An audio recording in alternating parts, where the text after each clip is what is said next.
All right, let's go ahead and get the drainage committee meeting started at 4 o'clock. Let the record reflect that all members are present besides Mr. Patterell and Mr. Mathern. For proclamation. Item number 1, request approval to authorize the president to sign the tax exemption certificate for the Murray Area Drainage Improvements Project. So move. Motion by Mr. Nakane, second by Mr. Pro, all in favor? Any opposed? Motion carries. Item number 2, request approval and authorize the president to sign a CA with Bo Nakane. Yes, I put this on the agenda. It's a driveway culvert. I'm just requesting approval for you to sign it. Motion by Mr. Carter, second by Mr. Nakane, all in favor? Any opposed? Motion carries. Item number 3, request approval for culvert replacement at 109 Greenbrier Street, Ward 1. Yes, I provided y'all an estimate, replacement of collapsed culvert. As you can see, it's broken underneath the driveway. Approximate cost, estimated cost of $2,736. The project will restore drainage, to that area. All right. Estimated cost $2,736. So move. Motion by Mr. Carter, second by Mr. Bro, all in favor? Any opposed? Motion carries. Item number 4, request approval to clean the outfall on College Point Lane, Ward 1. This is generally a maintenance outfall that we participate in. And the estimated cost is parish labor is $800. It's 183 feet long. So move. Motion by Mr. Carter, second by Mr. Bro, all in favor? Any opposed? Mr. Chair, Yes, sir. that, That's that outfall is within the drainage district, Pleasantville Drainage District number 5. Right. Would that fall within the monies of the money that we allocated to do general maintenance, or you need that additional money? No, we need additional money You for need it? that, Okay. because the general maintenance describes the cutting and precipitating the grass and Okay, okay, that type. all right, thank you, sir. Item number 5, request approval to reappoint LJ Bro to the Piedmont Settlement Gravity Drainage District for a 5-year term effective 4/27/26. So move. Motion by Mr. Nakane, second by Mr. Carter, all in favor? Any opposed? Motion carries. Item number 6, request approval to reappoint Corey Crochet to the Bayou Piedmont North Drainage District for a 5-year term effective 5/29/26. So move. Motion by Mr. Carter. Second by Mr. Bro, all in favor? Any opposed? Motion carries. Item number 7, request approval to reappoint Darrell Rivera, Mervin Como, and Bradley Diaz to the Piedmont Bell River Consolidated Drainage District for a 5-year term, all effective 1/27/26. I'm a little late. So move. Motion by Mr. Carter, second by Mr. Bro, all in favor? Any opposed? Motion carries. Item number 8, request approval to reappoint Michael Morales, Brad Goulet, Blaine Scully, Robert Bory, and Laura Bory to the Lower Bell River Gravity Drainage District for a 5-year term, all effective on 6/9/26. So move. Motion by Mr. Carter. Second by Mr. Bro, all in favor? Any opposed? Motion carries. Motion to adjourn by Mr. Carter. Second by Mr. Bro, all in favor? Any opposed? Any adjourned? We'll go ahead and get started with the Road and Bridge Committee. Let the record reflect that all members are present except for Mr. Patterson and Mr. Third. 2 items on the agenda. First, update on the 2025 road overlay program, sidewalk. Yes, gentlemen, not a whole, no paving has been done since the last meeting due to the ongoing weather that keeps coming in and out. As soon as we see that we get a dry enough forecast, they are poised to move back in with the paving equipment. We were able to do a few little cleanup items and so forth. We did address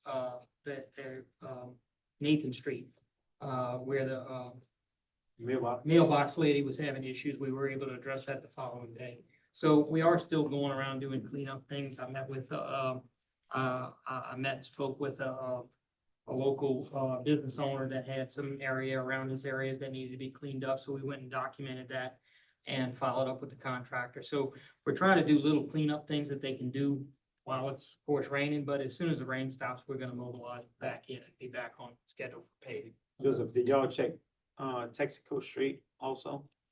I have not personally looked at Texaco. I did give it to them as a list, but I will follow up with it. Nathan Street, they did, I got calls the next morning, so, we were able to get them out there pretty quickly and hopefully that takes care of it, but we'll keep a monitoring eye on it. But I'll check Texaco, but I have not been to Texaco personally, no. Not for that issue. Any update on Bayou Drive and, Bruley Moran? Bruley Moran, and Bayou Drive, we have kind of come up with, an alternative plan for both. We are redoing those plans, because this isn't going by word of the contractor. We're gonna reissue plans for both of those streets.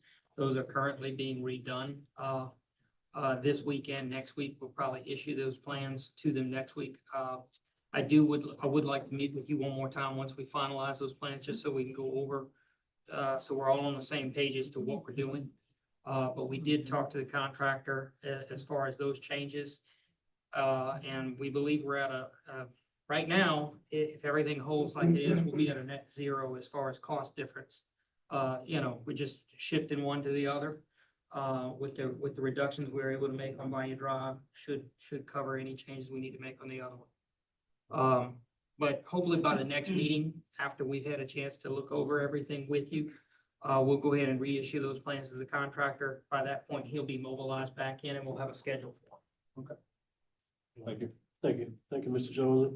Item number 2, I request approval to accept estimate from Epic Pavement for Lee Drive culvert overlays at the cost of $36,000.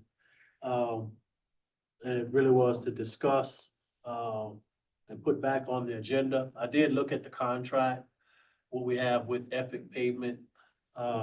Based off these numbers of 36,000, we would have to go out for 3 bids, but since we have a contract on site, I'm gonna ask Mr. Sidewalker to negotiate the unit cost price, what we have in the road overlay program as of now. I think we're gonna save dollars there.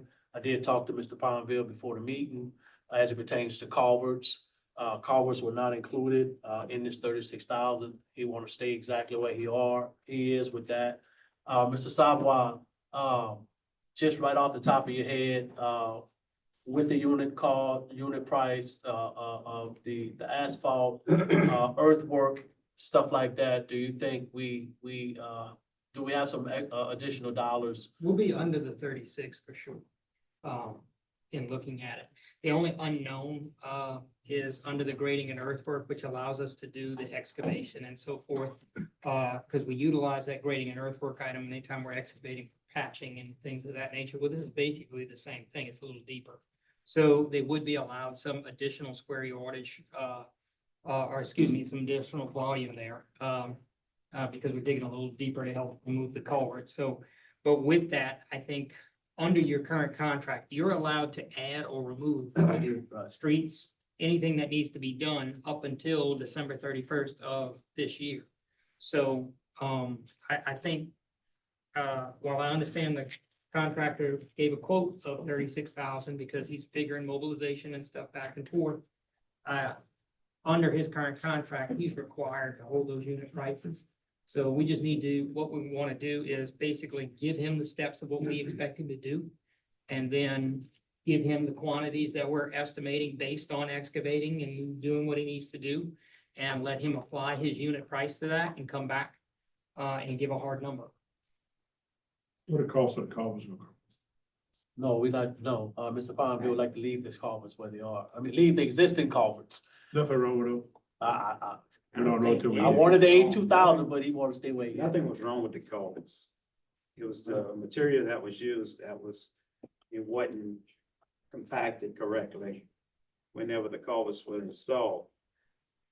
I don't think the dips are getting any worse now. I'd almost, and Leroy, maybe you can answer this. Is there any type of compaction test that we could do a bore sample on top of the culverts to see if they reach compaction levels? Sure, I mean, you can run density, we can run a compaction and density coring on the asphalt and the material beneath it to see if it's reached maximum density. If it has, then the material is compacted as much as it's going to. What it's not gonna read is if there's any flexure in the culvert. So in other words, if there is any, shaking or dipping or any flexure in that culvert, the test is not gonna show it. But it will tell you if that material that's currently there is compacted to its maximum. Like, in other words, it's not gonna, any further sinking of the material above the culvert would be able to indicate. Now, as far as getting any kind of compaction test for what's beneath the culvert, that would be a little difficult. But given that material's been in there the same length of time, if you have reached maximum density on the material above, I would venture to say you're pretty safe to say that the bottom is probably done about the same. It's a little bit, the only question you got there is you do have, as you know, it's a wet area. So if you have, water coming in and out, that may affect it, but. What's your thoughts on that, Leroy? In the conversations that I had with DOTD, and their procedures for it, they use the limestone rather than the reclaim because just the nature of the aggregate. With the round pebbles in the reclaim, they don't get a solid foundation. So I don't know that you really do reach full compaction with it because you have, I don't know what loads you're gonna have. The loads are different when the water table comes up on high water years. I don't know that, I can see how that could adjust it, could affect the bedding of it. And just so you're aware, under your road contract, the aggregate to be used would be 610 limestone, which is what DOTD would use. That's right, yeah. That's Just what a they told me. question, why we didn't use that the first time, just? That was because that was done as a deduct change order. The original plan called for 610 compaction and an A2000 pipe. That was a deduct change order to save cost where that money was placed elsewhere. So, moving forward, could you provide us,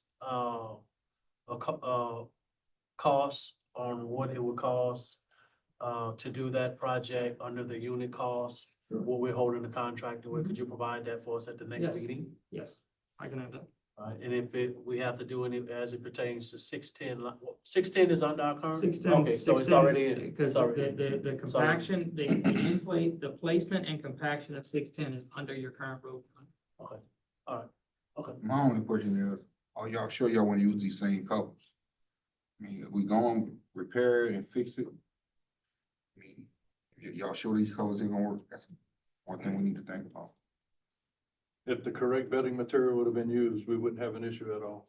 Alright, So, Brian, the culvert, I'm just thinking about the culvert by, is it Oak Point Street that we looked at? That culvert is starting to separate. So that one. About 20 foot in, That one definitely needs to. we go. marked it. It actually taking a little, kind of curvature to it. So do you recommend going with the AU 2000 to change that one, or do you want to go back with the existing, like the culverts that we? Ron, it's a catch-22. It's hard to say. 6 one way, half a dozen another? Yeah, it's. Especially if it's been done right the first time. Well, what's the price cost? What's the well, he difference? gonna get the unit, the goal is, we have a contractor that has given us a unit price per ton of asphalt. He has an existing contract. We have the option to either add or delete items under this existing contract. Since they're doing a good job, let's go ahead and see what it's gonna cost from what the contractors cost. Instead of getting a separate bid with mobilization and this and that, let's see if we can get it under the existing road contract, except excluding culverts, because that was not quoted under the contract. And I mean, we can. If get he wants to you- change out his culverts, then we have to go another direction. through road. And To the drop 'em off. road and bridge or drainage, as I understand it, has the cost for the plastic dual wall pipe that you typically use. What they don't have is a firm cost on the A2000 that was originally called for. But, that's your option. So that was the question, Jamie. And Which we can route would get- you like we to can go? You certainly want to get stay a where you cost on are, or you want to go ahead and get the AU 2000 card? And, be done with it. Or you want to talk about that method we talked about earlier? Let's see what he comes up with. All right, so we're gonna table this. Kim, can you put this on the agenda, not to request approval, Discuss but cost just give us estimate a or cost update. estimate update? Yeah. All right. Thank you, Mr. Jones. A motion to adjourn. Got a motion by Mr. Second. Blanchard, got a second by Mr. Nakane. All in favor? Aye. All opposed, ayes have it. Meeting adjourned. All right, it's 4:17. We'll get the personnel committee meeting started. Let the record reflect all members are present. Item 1, request approval of the proposed personnel manual amendment, section 6.1, holidays, section 6.3, sick leave, section 8.1, grounds for disciplinary action, section 10.24, cybersecurity training, section 11, additional policies required for internal controls. Okay, so if you look at your tabby and your packet under P1, it gives you a detail for each one. Section 6.1 holiday, the request is to revise, to specifically state that when employees shall not earn any holiday pay when they have not been employed in a permanent status. It was identified in one section of the personnel manual, but not in another section. We're trying to make sure it's in both sections so that it's very clear. And then you get to the section of sick leave, and this is where we're gonna revise it to, we talked about this at the last meeting, and the board requested that, we send the employees to our doctor to get a release. Well, we don't have a doctor, so I'm proposing this to do just as we did for this last employee, which would put the burden on that employee and not make us incur additional cost. And that would be any employee that is out on extended leave, workers' comp or FMLA leave. They would have to get their job description provided to their doctor and have their doctor reference that job description in their release to return to work. Okay, and you'll see the verbiage there. The highlighted is what's changed or new. Then you get to the grounds for disciplinary action. This is as a result of an internal monitor that we had with the OSEP department, and they wanted us to specifically have the word fraud listed out in our grounds for disciplinary action. We had a ton of them listed. They wanted fraud to be added to that list, thus it is. And then we also have to do 1 hour of cybersecurity training as an employee of the parish, 1 hour upon employment, not annually. We needed to reference that in the manual as well. And then we removed the section about the owner exclusion because you all did retract that and tell us to no longer factor that in. So that's removing that from the policy. So these are just nothing new, nothing policy change, except for the job description on the release form. This is just basic housekeeping items that we need to account for. Okay. I guess my only question is, for the employee on leave, extended leave, if we don't have a doctor to send them to, and we're not requiring them to go to a doctor we're gonna pay for. If they go to their own personal doctor and come back and say no restrictions, return to work, I think that should be good. I think we just leave that alone. Well, it's not in the policy at all that we require them to come back with a release. So Yeah. this would actually put Yeah, it, I think they need to come back with a release, Yes. but as long as they come back from their doctor with a release saying no That's what restrictions, it is. it should be good to go. okay. But you asked them to put a job Job description. Well, that was our discussion at the last Yeah. meeting. We Job referenced the description. job description, because if you all remember, it referenced to custodian, and we wanted to be sure that the doctor understood that this employee was not coming back, sitting behind the desk, do administrative tasks. Thus, the job description showed that. Exactly. And I think we need that. It's not, I don't think it's a bad thing. We can provide it to them. They have they have that job description in their manual. Not a But big deal. it's up to y'all. We covered. I'm good. Motion approved. Motion by Mr. Nakane, Second. second by Mr. Ponville, all in favor? Aye. Nays, motion passed. Item 2, update from attorney regarding updates being made to the policy manual. Okay, you all, I think Leroy questioned about this a couple of meetings back too, and I did, reach out to Mr. Boria, who was out of town. But, I did email to you all the last information that he had provided to me, and I remember us having a phone call and we made some changes. And I never got that paperwork making those changes, so, I did send him these changes again. He's supposed to put them into play. And most of the changes that I made were as far as the position. In other words, he referenced the parish president versus a police jury president. He referenced the parish administrator versus secretary treasurer. So it was mostly those types of things. So once he gets this back to me, then I'll put it on the agenda for you all to consider. He came up with the content about the placement on the agenda for agenda items and discussions and things like that. So that'll be, for you all to then approve or amend accordingly.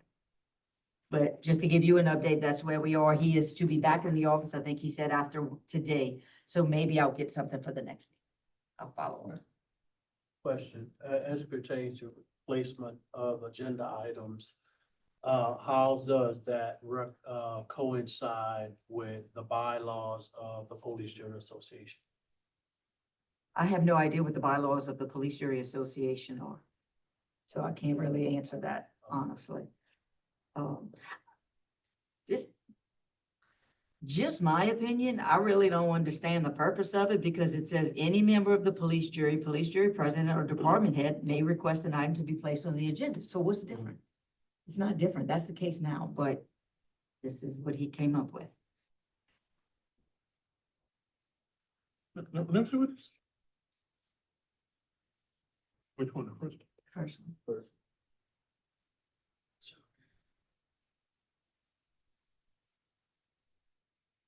Everybody got a right to actually be on the agenda. Exactly. The only, not no issues, but the only as a police jury president, he can control the agenda if it could be on or not on. That's the only authority, police Well, president and then has. that's- I don't know where that's coming from. And that's something to consider because under the review and approval, it's stated on here that the final agenda shall be approved by the president. And we've never had the president approve the agenda before publication. That's in the bylaws. So, That's you in the know, laws of police jury association. so if that's the case, But we then, never had no issues, you follow me? So Right. we never went to it, but if we had to go to it, you could. again, That's why he said that. but if we put it in there, we gotta do it, not if we need to. And you know yourself, I mean, to get an agenda to you on a Friday afternoon, most of the time you're not available, then that, you know. Look like that's it, 5 days. I think it's working the way it 5 is. days before the meeting. Well, that's correct, on Friday, Saturday, It's, oh, Sunday, you're I talking, mean, okay, Saturday, Sunday, Monday, Tuesday, Wednesday. okay, that's in 5 days. Counting the weekend.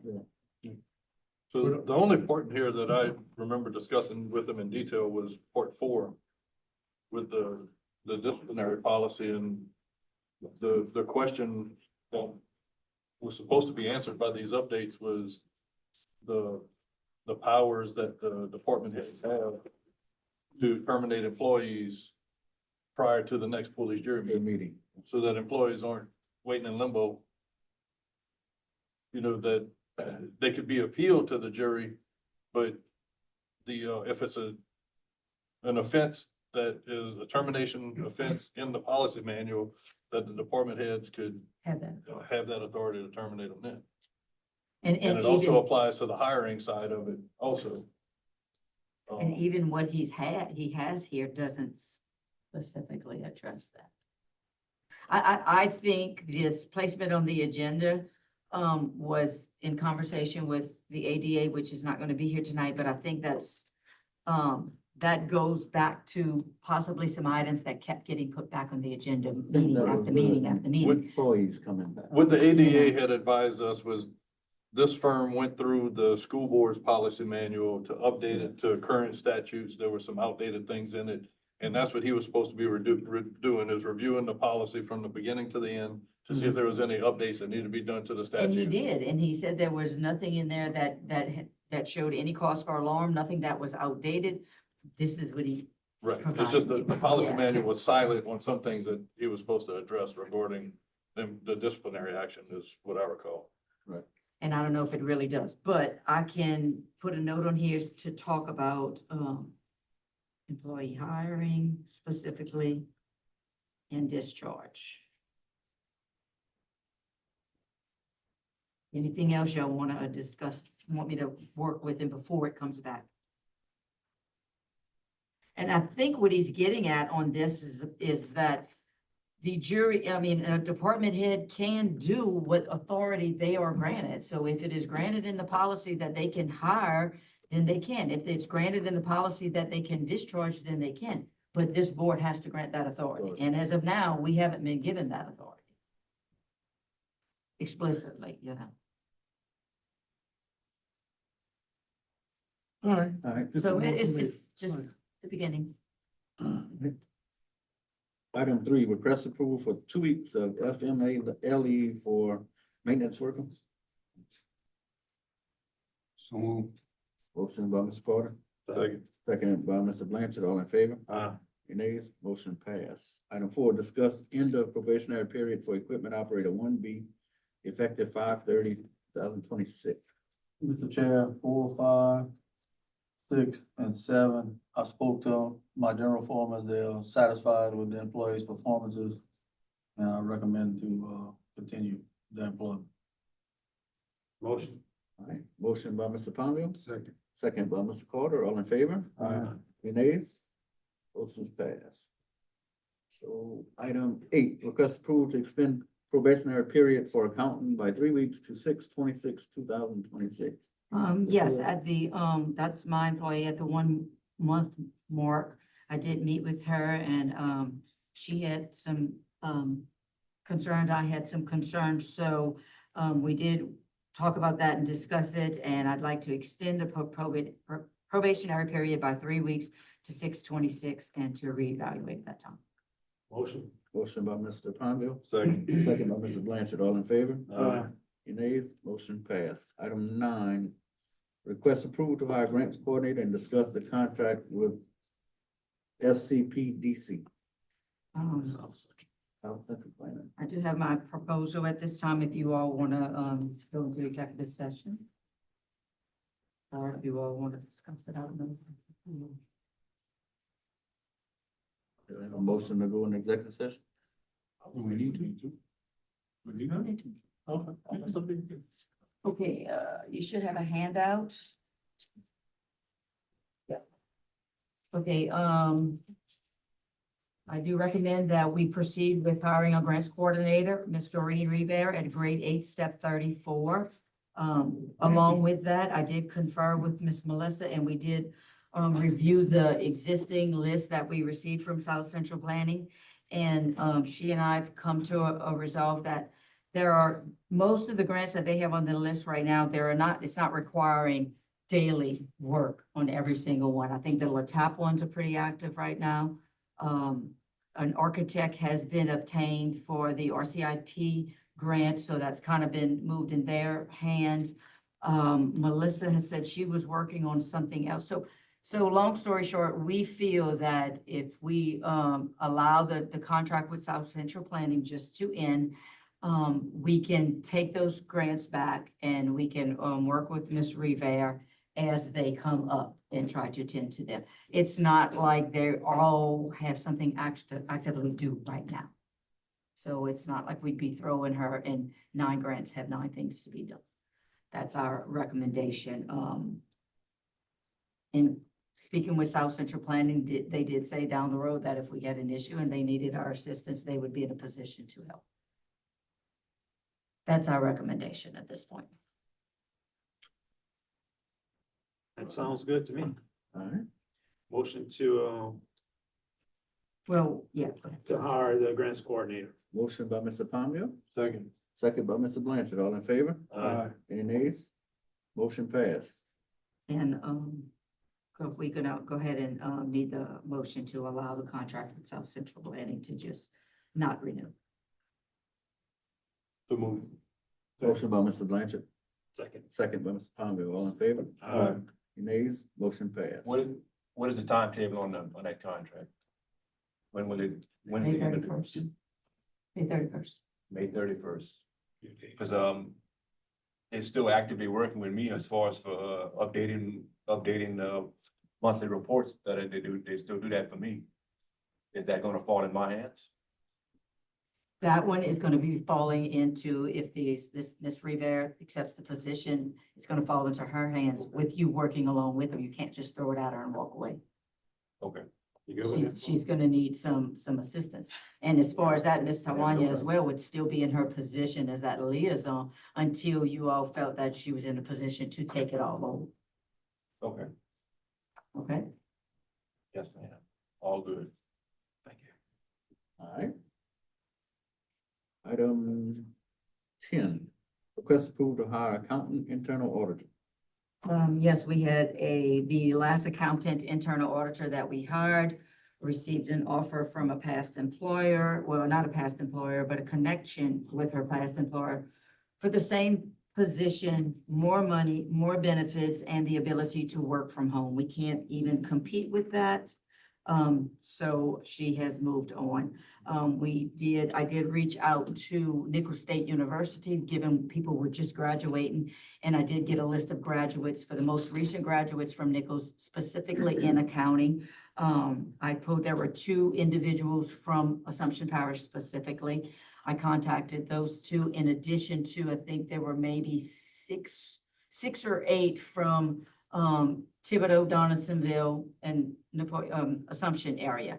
And I did hear back from 2. I did interview one young lady. It was a very good interview. Miss Melissa and I both sat with her for 90 minutes, a very extensive interview. She had a lot of good questions. She is young. She is very eager and interested in future benefits of the police jury and the longevity of being here for a long time, which is promising. She has done an internship with a CPA firm, and her focus in her graduate study was government accounting. So that's all positive things. She was aware of the audit process. She was instrumental in pulling documents. So she has some expertise and has some knowledge of what we're talking about in Melissa's scope of work. So again, I do recommend hiring Ms. Kaylee Delott, grade 8, step 20.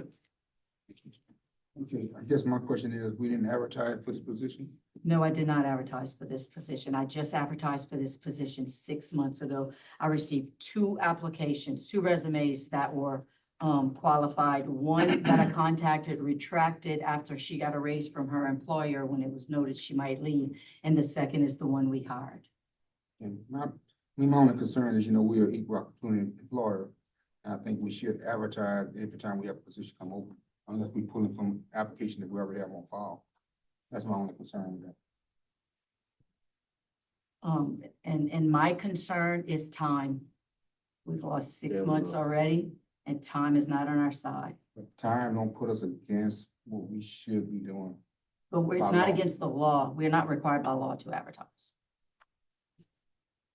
On the other side of that though, Chris, I just made a point. I know Road and Bridge gets potential employees walking in all the time to fill out an application. So at any time, somebody can come fill out an application regardless if the spot is Yeah, open or anybody not. can So, fill out the application, I understand that, but we didn't have the application on file already. That's my only concern. yeah. But, I mean, do it the way y'all wanna do it. I'm gonna make a motion to go ahead and hire this, county intern auditor.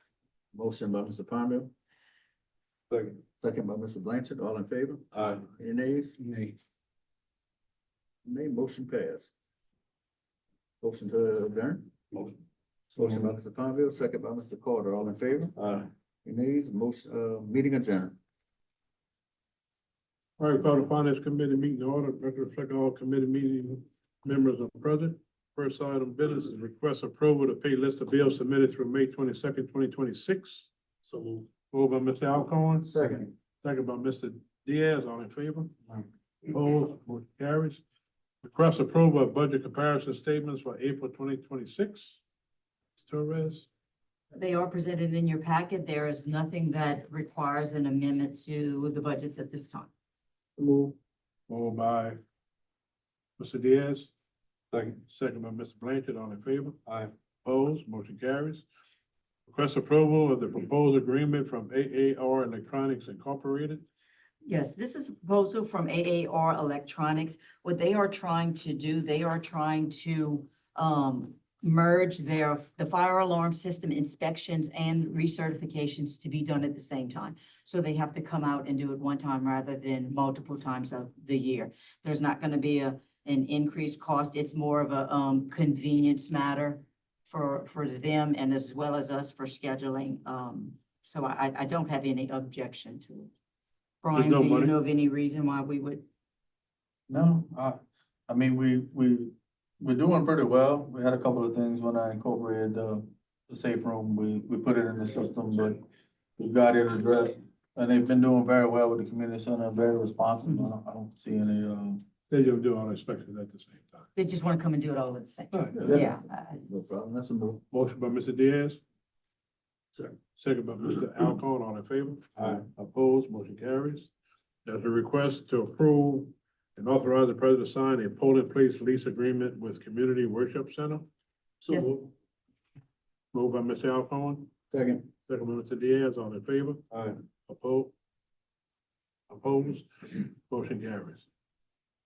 Discuss adjudicated property sales with E&P Consulting Services LLC, Mr. Wesley Johnson. Come on up. I don't think that's Mr. Wesley That's not Johnson. Mr. Wesley, though. Up here, it's Amy Wesley, so I'm used All to right, that. that's okay. Oh, I'm sorry. That's right here. It actually makes for a good introduction. That's right. Hi, how are y'all? Good. So I was asked to come tonight and answer any of the questions that you have. I can give a presentation. I can do that. Just to have a little feedback, you all know that we termed our contract with Civic Source, so we currently have no means to sell our, adjudicated property. So in working with the ADA and some neighboring parishes, we reached out to see what they do, and this company, E&P Consulting Services LLC, they do perform those services, and they are here. She is here today to tell us a little bit about their company and what they can offer us and see if we choose to go that route. So we are pretty much a homegrown Louisiana company. We don't have a big staff. If you have an auction, it will be physically here. And I have a script. An employee of the parish would then conduct the auction using our script. If, a lot of times there are not multiple bidders for these, we do not do any work on any of the properties that are adjudicated unless someone identifies the property and says they're interested and they pay our fee. And then we get started working on it, doing all of the work, et cetera, putting in the paper, all of those things. At that point, then the advertisement for the auction would be a part of that. And that at that point, if other people start, reaching out and saying, hey, I'm going to register to bid against the person that started it, they would also have to register to be a part of that. And then we would know that there was an actual competitive bid situation. And we would basically come and hold your hand for the first one, really. That's probably usually the most, once you get your, feet wet and understand. But we do all of the work from start to finish, other than that piece of it where it's local and it's here.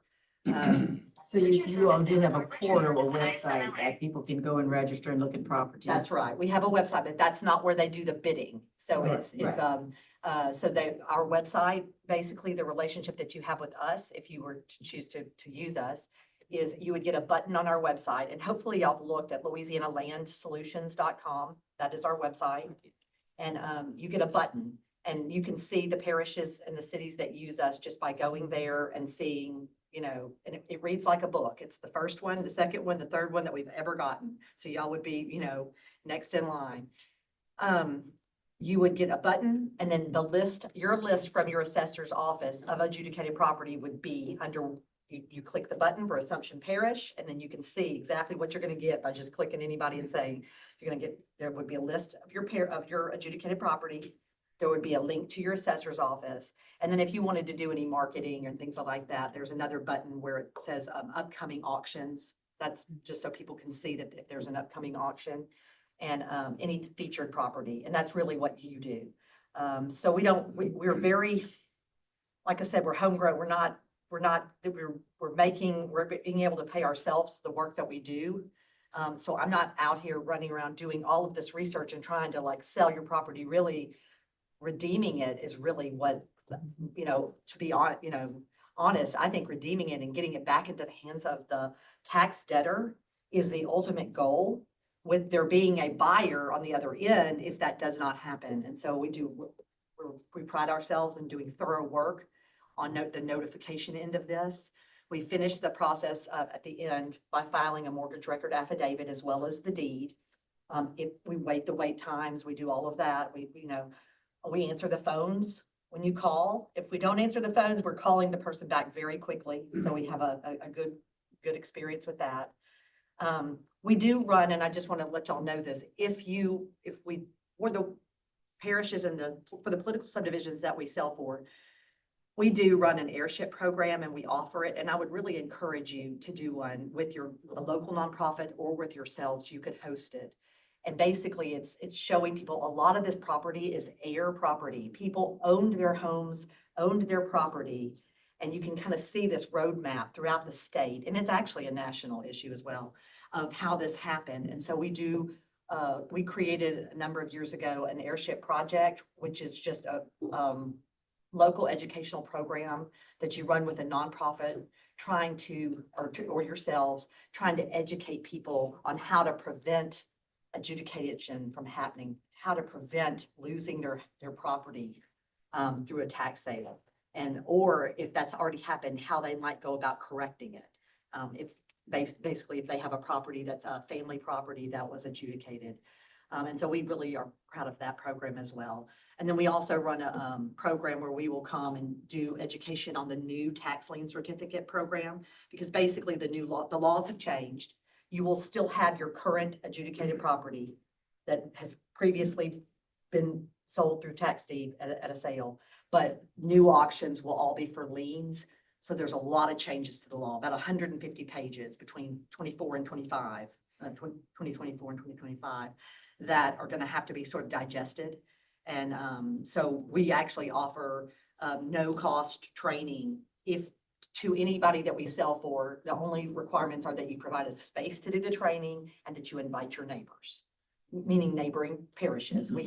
What I've noticed in doing this for over basically about 13 years is that we've got the legislation is created, and then 64 different parishes are trying to follow that legislation. Well, some of this is hundreds of pages. So you're seeing 64 different ways to do something.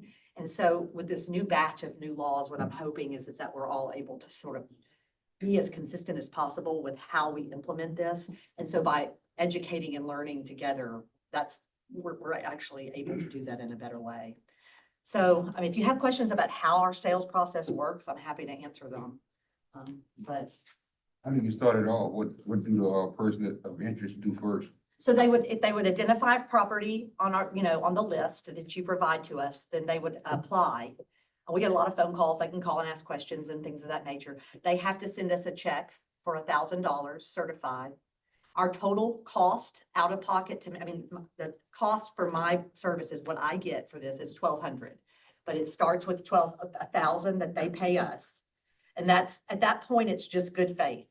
I know that they're serious. They went to the trouble to get the certified check or money order. I reach out to your tax collector and I find out what's the redemption bill. And I also look at your assessed value to see what the 2/3 is. So it may require reaching out to your assessor. It just depends on, how up to date they keep their records that are online, because sometimes the assessors are up to date on the online. It doesn't have to be a recent assessment. It can be the last assessment. But I calculate the minimum bid with those two. So I'm doing work at that point, but it's minimal work at that point just to say, hey, what would be the minimum bid for this? And it's going to be 2/3 of the value based on the assessor's last valuation, or it's going to be the back tax bill, whichever is lower. And the reason is because you've got some lots in some of these areas that are like maybe a $500 valuation, $1,000 valuation, but the tax bill has gotten to $5,000, $3,000. Well, no one is ever going to come and buy a $1,000 lot for $5,000. So that math doesn't math, and it's never going to math. So it's just going to keep racking up, getting more and more expensive on this end. So the previous state law that we built our ordinance on says that you could do 2/3. It says you can do no minimum bid, but that's zero. That's giving it away. And I think y'all have experienced that. At some level. The recommendation in the ordinance, in the state law previously was 2/3 of the value or the back tax bill, whichever was lower. So that's what we start at. I turn around and give them the written offer.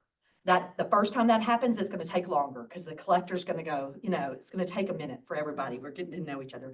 After that, we're going, they know when I call, hey, they've got a real interested person waiting. And so they'll give me the calculations. We send them, if they don't like that, they give their $1,000 back and and they reject the offer. I don't want it. So that $1,000 at that point was just good faith. I'm serious. I went to the trouble to show you that I was serious. If they really are interested in that minimum bid, they sign. That's when I start doing the work, preparing it for the auction. We do the title work. We find out who do we need to get some notices to let them know that this is going to happen, that this sale is going to happen. We publish in the paper according to the requirements of how many days out, all of those things. We wait the wait times. We field phone calls. I've got log records of the mail logs of who we sent to. I also have phone logs that we take when somebody calls and says, Cindy Smith got this notice, and that's her grandfather, something like that. I would write that down, the date, who took that call, all of that goes to notice. We prepare it. We make sure that we bring it to you at the end. The auction happens at the end of the wait time. That's because people have a misperception that when they go to the auction and they win it at the auction, that it's theirs. But there's all this wait time that has to happen for this notice to give the tax debtors time to redeem the property and stop the sale. I give your tax collector a bill for $500. That's the work that I get recouped $500 if it's redeemed. At that point, I give the person back their $1,000, but I do get paid for the work that I've done, for this, notification. So that's how that happens. And then the sale would stop. And there's no situation where someone has paid me that $1,000 and doesn't get property. I mean, that wouldn't happen. Can I ask a question? Yes. Let's go back to the $500 that you get paid from the tax collector. So the sheriff's office is paying you $500? The sheriff's office, when I send so let's just say the person pays me the majority of my administrative fee, the $1,000. My job then is to research and send notices to see if we can get this redeemed. That's the point of the law. Let's say that I provide an affidavit to the tax collector for my work so that the tax collector can collect it if it's redeemed. The tax collector, if it's redeemed, that means that the person runs to the tax collector's office, pays the back And tax you get bill, $500. and I just get $500. If it's redeemed. That's right, If and I it's- give that person back. If it goes Otherwise, to sale. I have done a great turn for y'all, but I have lost money. Like the business Right. model does not work Okay. where I do all of this work to try to find someone, get them to do it. I have to pay this I person understand back. that's Yeah. Only if it's redeemed. You're right, that's right. So that is in case it's redeemed. There are scenarios where that might not happen until the very end when I've drafted the deed and done a lot more of the work, but so be it. I mean, it is what it is. Sometimes it happens very early in the process. I don't send that affidavit until I've done that title work. And obviously, y'all only sell properties with clear title. Is that correct? No, by definition, adjudicated properties are not clear title that can be insured. Sure. So when we say clear title, I'm making sure I send to everybody that should be getting this notice. So if the last 3 sales were just tax sales, where they went to tax sale and they changed the name on the thing, they're all gonna get notices all the way back to the last hard sale owner. The last actual tax debtor who lost it at a tax sale, it'll go back to that person or that family. A lot of times it's the estate of that. So we'll go back to that and make sure that, anybody holding a mortgage, any liens, they all get the notice. That's all part of the mortgage record affidavit. So as far as that goes, absolutely, we're doing what we're supposed to be doing. If you want to take that and get a bank loan and use it as collateral after you've bought it, the title company is insuring it is going to say, we want you to do more. That's just how it works. I mean, that's what we know to be true. But could you sell it to your neighbor? Could you build a house on it using your own money and sell it for cash? Yes, it's your property. You don't have to wait any additional time before you can do anything with it. It's yours when you buy it. The process would result in money going to the tax collector for every single one of these properties. So there's not a scenario where I'm taking cuts. I'm not adding bills to you guys. This is I not, was about to ask that. So what happens in the scenario that you do all of the work and then they come redeem and you've exhausted resources, so your costs are in excess of $500. That money you do not recoup, do you tag it on to the next property? no, that, I mean, I just realized that that was actually somebody's business model. I'm like, wow, and I'm experiencing that with some others Or as taking it well. out from the next sale? Yeah, no, no. Proceeds? I mean, we recognize, I mean, in some situations, I do the work, I send out the notices, and literally the person runs and redeems that minute.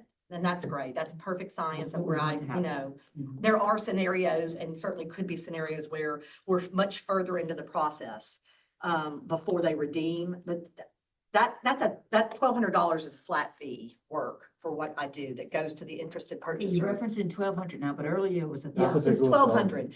They pay 1,200 1,000 to goes up. start, but after we've done this for 10 years, we finally increased our rate to 12. We're still, you know, we're still bare bones, but we did increase, and rather than, because we do that refunds, because we refund so quickly, if it doesn't work or if it's redeemed, it's just easier to keep them paying 1,000 on the front end, and the extra 200 is on the back end that they pay us if it closes, if we actually end up. And we just kind of associate that with the deeds, but there's not a bill that goes to you. There is one scenario, there is one circumstance where there's things that you have to pay. The bill that comes from the official publication, which we submit the information to, that bill is your bill and it does go to you. And the reason is because I cannot control your decisions on what you agreed to pay them. So I'm trying to capture everything, all my costs into this $1,200, you know, bucket.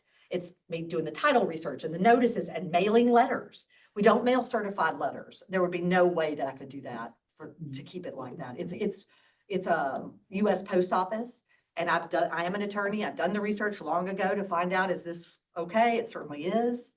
The certified mails oftentimes don't get signed or sent back anyway. So, I mean, but as far as, you are allowed to continue to sell adjudicated property under the new regime, under the new law. It's just that nothing else will be created, nothing new. I am watching that law and already kind of working with different parishes that I sell for to try to kind of understand and prepare for what are you going to do with your no bid, your 1-year no bid lien certificates that are going to be created. So starting right now this year, the tax auction is going to be for a lien certificate for 1 year.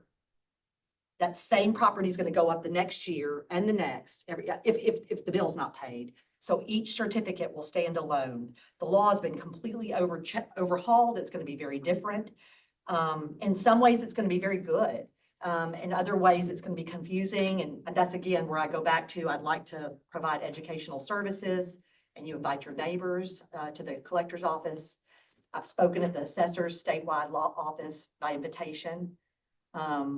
A couple months ago in New Orleans. And so they're kind of, everybody's trying to come together, all the 64 parishes, so that they can kind of get, it's not so they can get it right. I think there's 64 ways you can do something right, and it leaves you vulnerable to having holes poked in how you did it. And that, you know, so trying to get everybody aligned on how you're going to handle your no bid certificates that are going to be created moving forward. But the biggest thing is for get off the tax roll as quick as you can. Get it out, get it into, back in commerce as quick as you can. Certainly, It drags on forever. I get it, yes. You know, that's what we ought to be working on in Baton Rouge. How quick can we put it in commerce instead of waiting years and years to put it up for sale? Yeah. You Well, know? and Act 819 back in 2000, at the point in which the law that we've been operating under was created, when that was created, there was no way for you, there was no mechanism by which you could put it back out. Once it got on the adjudication roll, it was just like the greatest purgatory list ever. It never went back up for sale, just sat there, and you didn't have any mechanism to sell it. But most of this property is really low. But I mean, it's the stuff that went to tax sale and nobody bought it, and now it's just sitting on this list. Not Taking our being- manpower, we gotta keep it up, we gotta keep the grass cut and stuff, you know, and our expenses are keep going up, and we never recoup that. We're gonna sell the property and we not. So that's something, I'm glad you brought that up. So we work very closely with the abatement departments within the parishes, and that's just, I mean, I'm not telling, every single parish I work with has a different flavor, a different way that they handle things, et cetera, et cetera. But I've learned from every parish. And we used to hand these signs out and say, hey, don't keep mowing these lawn. If one's adjudicated, stick our sign in it. You know, saying this property is adjudicated, call E&P Consulting. And I would pass the signs out, like, you know, number them and try to organize them because they're like $10 or $15 a piece. And that's just cutting into my, you know, little $1,200. And one of the parishes said, hey, can we just have your artwork and we'll print them and give the abatement department can print these signs, and problem properties that are adjudicated, they can stick as many signs out. So that's a way that you can market and get that stuff, because what we want is to really focus on and earmark, you know, big time, those problem ones that are being constant, chronic. It does you no good to keep adding fees to the bill when the bill is already far in excess of the value of the property. Sure. So we've got to you know, and I can, you know, I don't do it for you, but I certainly will work with you to the extent that you want to, you know, identify these problems, also educate your community at the same time so that everybody understands nobody's trying to take anything from anybody, but this stuff needs to get, this is hurting your community. Anybody else? I have a question. So you mentioned that the minimum bid is set based on either 2/3 of the assessed value or the back taxes. So what happens on these properties that have liens on them already, or fees tied to them that are far in excess of the value of the property? And you setting the value on 2/3 of the assessed, so it sells for 10% of what's really owed on it. Are those liens just, They go away. they just go away? That's right. And that's kind of the mechanism, and I've just learned this from other parishes that you've been under. Like, that's kind of the same It mechanism. is. I mean, I'm like, that's not When you sell gonna, a so I don't think that property. they're going to be shocked. They're probably gonna be more shocked in the tax collector's office when I actually bring them a physical check every time a property is sold. I mean, I won't come and drive here and bring it, but they will receive a check for every time a property is sold, because it is gonna be whatever the bid is. Now, sometimes, and I don't, again, tell y'all how to do it, but I do recommend that y'all talk to each other if they have a problem with that differential, which it sounds like they're not going to, because they've already experienced that. That's what they're used to. But at any time that, if in the event that a property would go for more than the assessed value, I mean, I'm sorry, more than the back tax bill, there's a provision in law now, it's new, but I've been watching it because it's all based on a Supreme Court case that says that you're not supposed to just keep the difference. You're supposed to offer the tax debtor an opportunity to take the difference. Meaning, and I'm gonna use fake numbers, if the back tax bill is 5,000 and the property's worth 10, or not, property sells for 10, again, made up numbers, then that extra overage of the 5 should go to the tax debtor, you know, if you can identify who they are. And there's a mechanism in law, and we're well aware of it, and we monitor that now. You know, we know what to do in the event that you would have a auction that was a competitive bid and went for more than the back tax bill. But if you wanted to work something out with your tax collector about anything over that was, you have to hold on to it for at least a year is what's required to give the tax debtors an opportunity to come and try to claim it. And there's some other things that have to happen that I will do for you, because I have to send letters but in that event, and again, it's very rare, you could agree with the tax collector to settle up essentially at the end of the year with anything where they've had to eat the costs on these 3. But yet you got over on this, because the over is supposed to go to the political subdivision, So which when is you. Right, when you're referencing the tax bill, are you also referencing any liens that might have been placed on that property? Yes, Okay, and not what just I have tax. seen is just, and that's another thing with your abatement, is I see these liens, some areas are really fast to be putting all those liens on there, and it's just adding money on top of bad money. So with our adjudicated lots, I would, you know, I can always talk to the I mean, I'm not telling you what to do, but I am saying, hey, guys, the value of this property is $1,000. You're now keep adding to this bill, and it's growing and growing.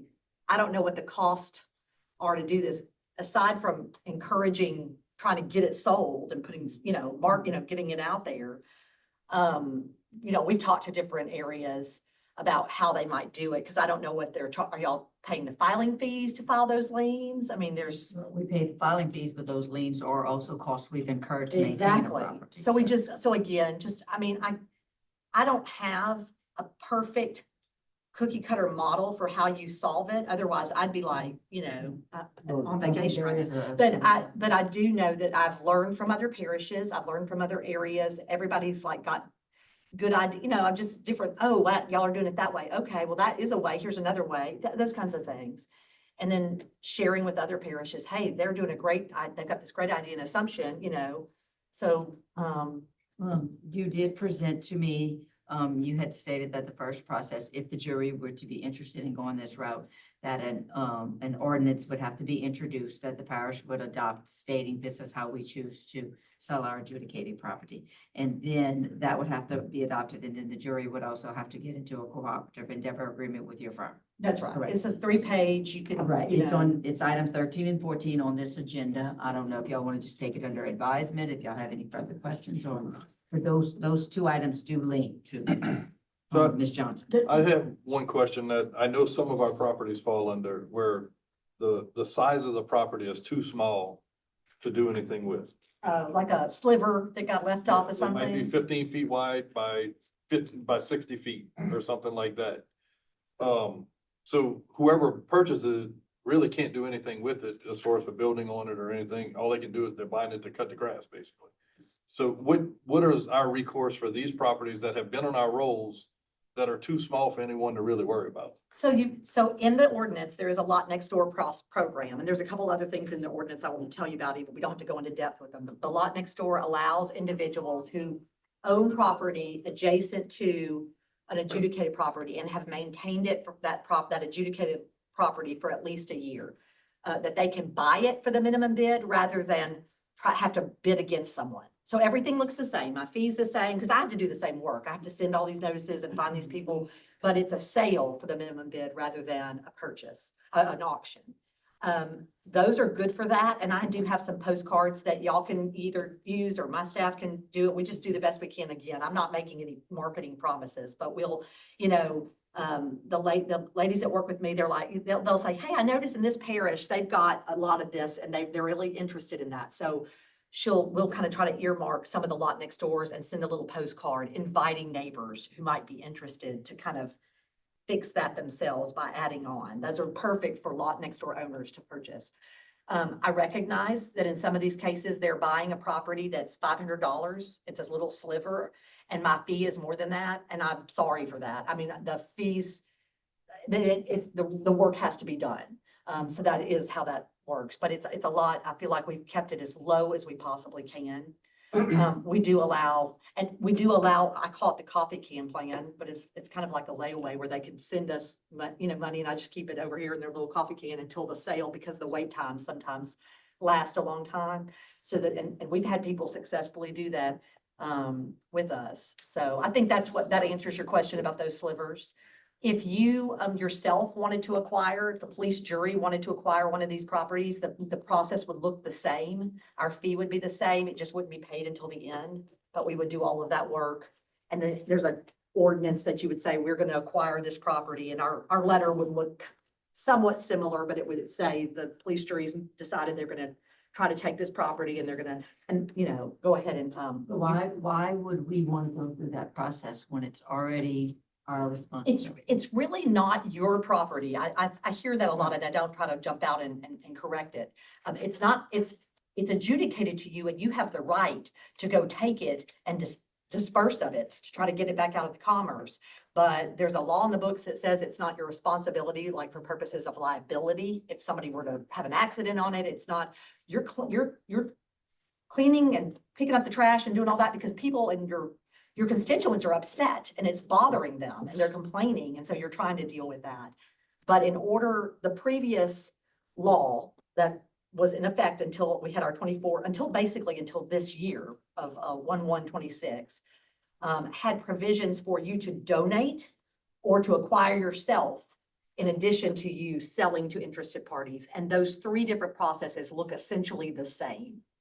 As far as what I have to do to identify who's going to lose their interest and notifying them and documenting that notification that that happened before you actually acquire ownership and take that over on your own. So if we take no liability on that property just because it's adjudicated to us, we don't automatically, there's no law that states we have to maintain it. That's just a local ordinance where. That's local, and you, I mean, if you ignored it, think how bad things would be. So it is, it's valid that you're taking care Yeah, of it. just It's a making sure. problem, yes, but to say, hey, we own it, let's, we want to start using it, we need overflow. I had a parish that needed overflow for dumpsters. You know, they're very rural, they needed overflow. They wanted to acquire one of these. To say it's ours already automatically, you know, there's no deed. That adjudicated deed is not the same thing. That's a tax deed. And then you run the risk that the original landowner can come back and redeem it and you have your dumpsters on it Right, and it's their right. property. So this process, if you were, you know, we have had Mhm. those situations where, you know, they're like, hey, we want to acquire this for ourselves, or within the parish, a municipality, a small town or a city needs it for something. And so then they're doing a donation of it to that city, and it's done officially. And at the end, there's a deed, and the notices went, and the mortgage record affidavit, and all of that's official. The last thing that I would just offer to y'all is on that ordinance, it does talk about the foreclosure of the tax lien certificates that are being created starting now. I didn't want to give you an ordinance that became obsolete as soon as we get rid of all this adjudicated property.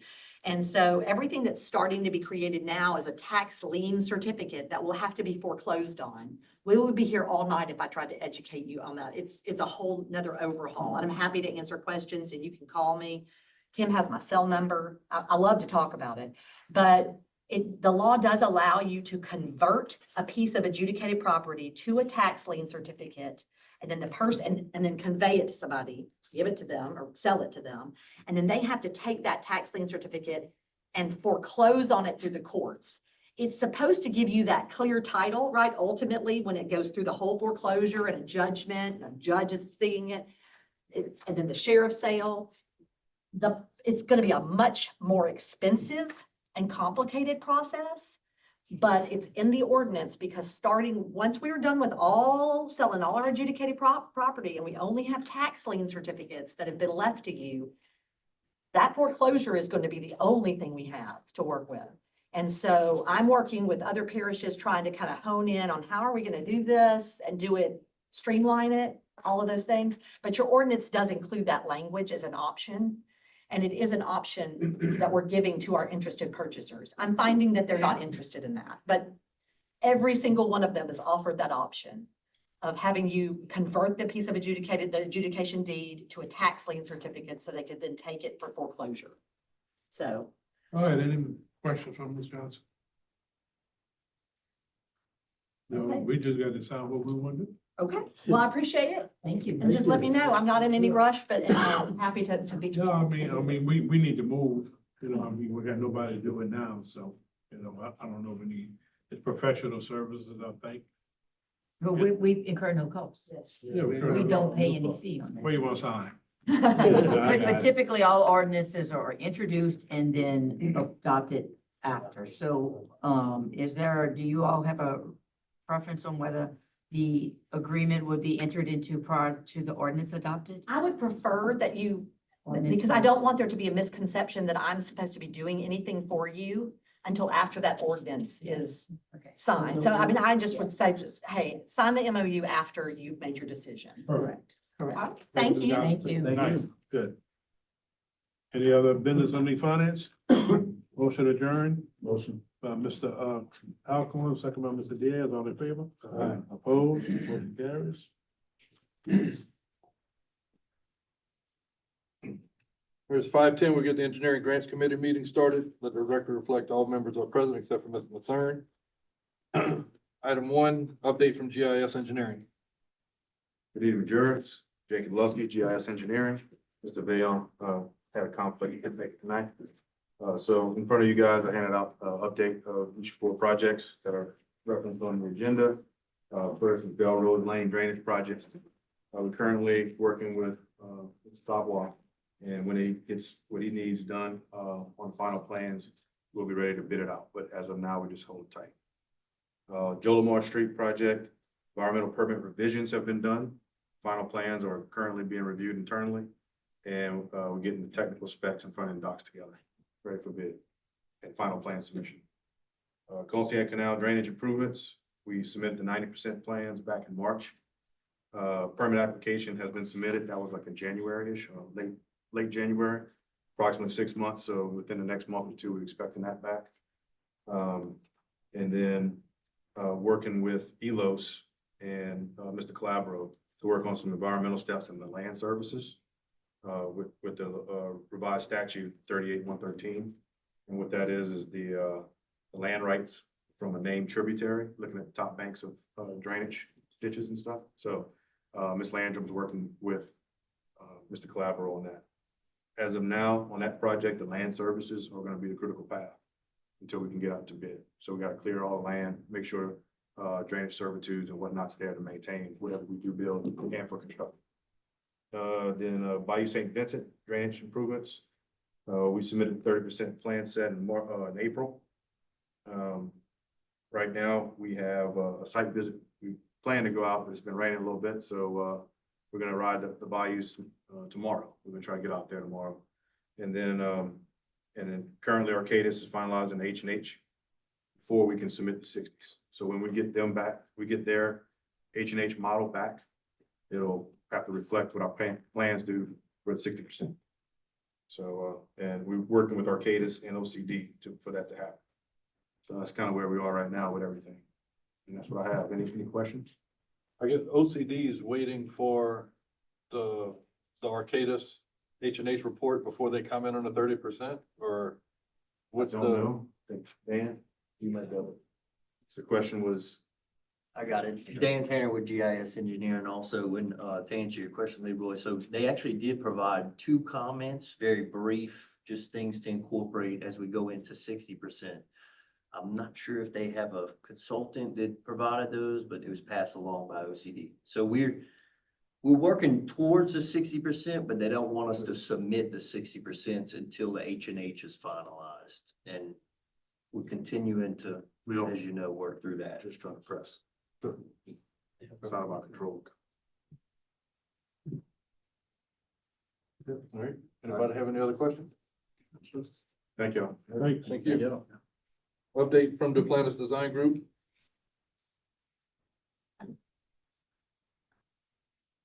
Good afternoon, I'm James Biggery with DDG.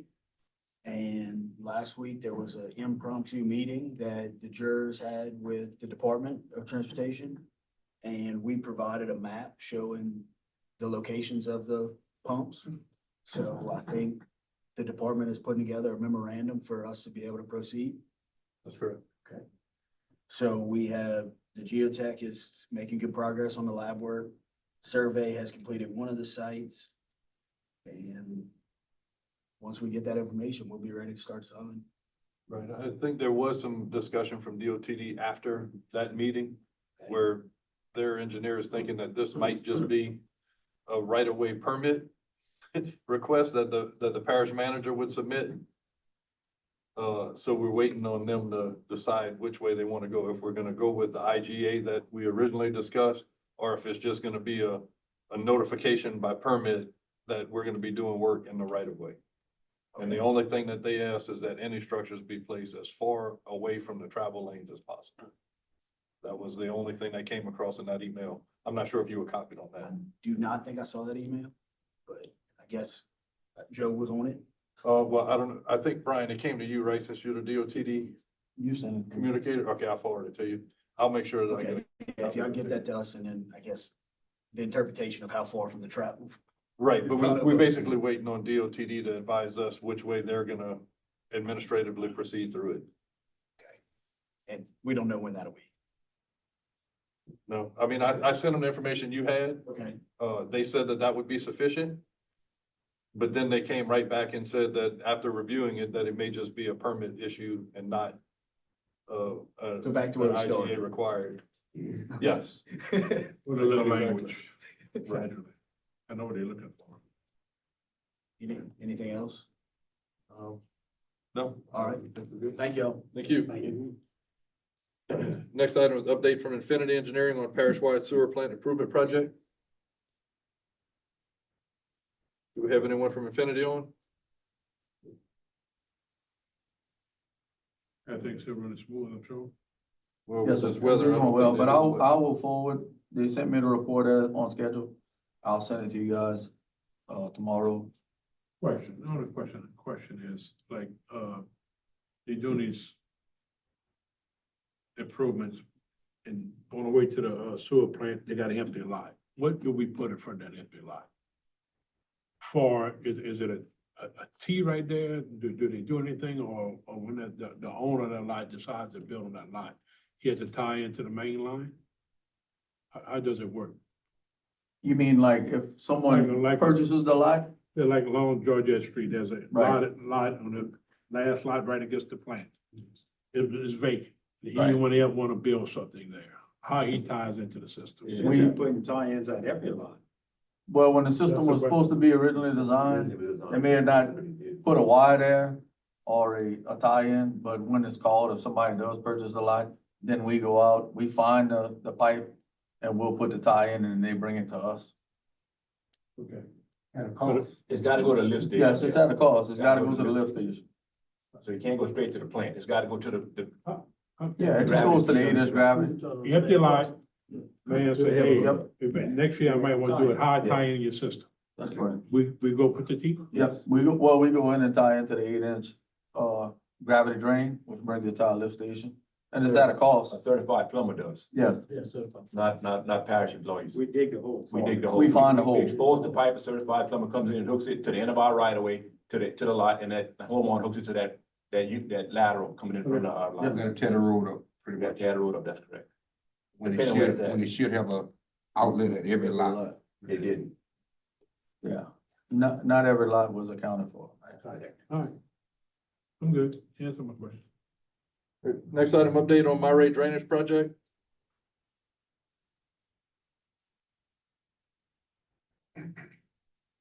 Yes, the project is moving forward. We've actually issued an official notice to proceed for June 1st. They'll be on site to actually start the physical construction. They've been running their submittals and everything through us. And so we're still in the process of reviewing and approving the submittals on the various materials, but they do have some materials that will be arriving for June 1st. So that's going to be their official start date.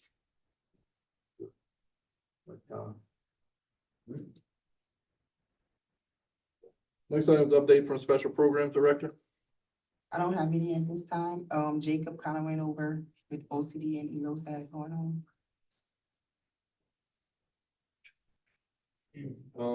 Update from South Central Planning.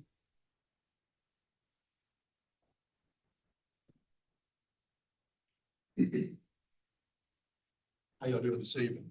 Yeah.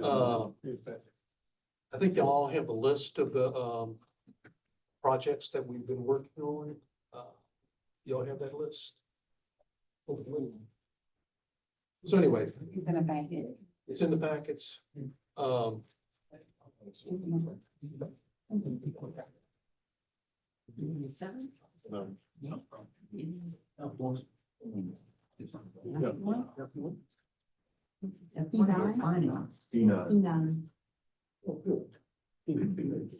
don't have it, nine. Anyway, so, it's my understanding that the contract that we have will expire at the end of this month. And, next week, when anything comes up on these grants, I was wondering, who should we submit this information to? Because I don't believe the grants coordinator's been brought on yet. Unless she's hired already. Ms. Riviera? That's gonna be, She hasn't accepted the position, but, Okay, yeah. in the interim is gonna, I would think Ms. Tawano's gonna take, Okay. either. So send it to Ms. Mara. Okay. Also, just in closing out this project, I think it's important that, a comprehensive list of all your grants is put on a list. Because this isn't all the grants, that we submit to you. It's only the ones that we were working on. There's been some of the grants that have been taken off the list that are being worked on internally. There's some grants that are being worked on by administration that are not on any list. And I think it'd be to everyone's benefit if you had a comprehensive list of all the grants with the status. And you would make the grants coordinator job coming on a lot easier. Thank you. Pat, did you get that email from Leroy about the, We'll put it, I'm Store. gonna put the multi-use plan. multi-use? Yeah, plan? I talked to Leroy Right, okay. already, and, Is that, you think that's sufficient for what they were asking? oh, we're gonna give it to them, Okay. and, I don't see why not. It's a lot more It's a information than lot, I it's, had yeah. Okay. before, so I think it's sufficient. Okay. But I'll be sending that tomorrow. Thank you. Thank you. Thank you, Mr. Pat. Thank you, Pat. Thank you, Pat. Thank you, Pat. Next is update on the Ag Center roof project.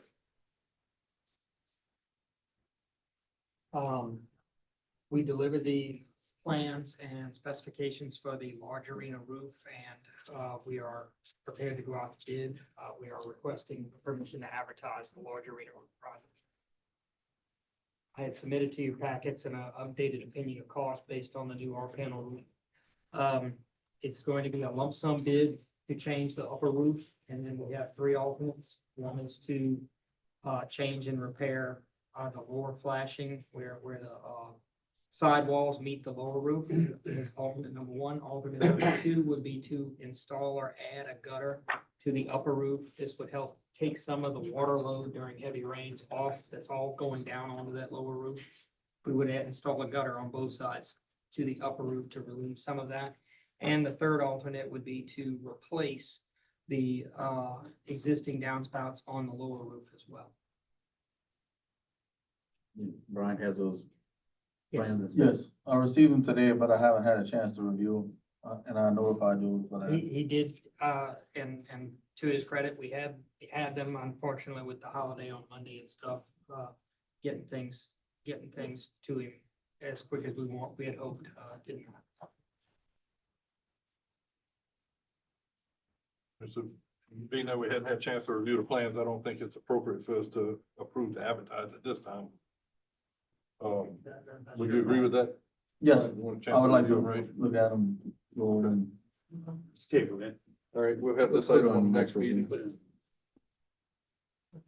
Any updates on the concession stand? Such as saying they installed the installation, so now I'm gonna be just working with Brian to help kind of get the bathrooms cleaned up and some things changed so that the fire marshal can come in and do his final review. And then once we have full acceptance of the building, then I will be coming to you with letters of recommendation on how to handle closeout of the current contractor and deductions from his retainage that's being withheld to cover the cost. Was the plumbing events ever? The plumbing events, was that ever adjusted? That was being, I'm actually in contact with Triple B because they had gone up there and done some repairs, so that's being addressed. By next meeting, can y'all have the bathroom?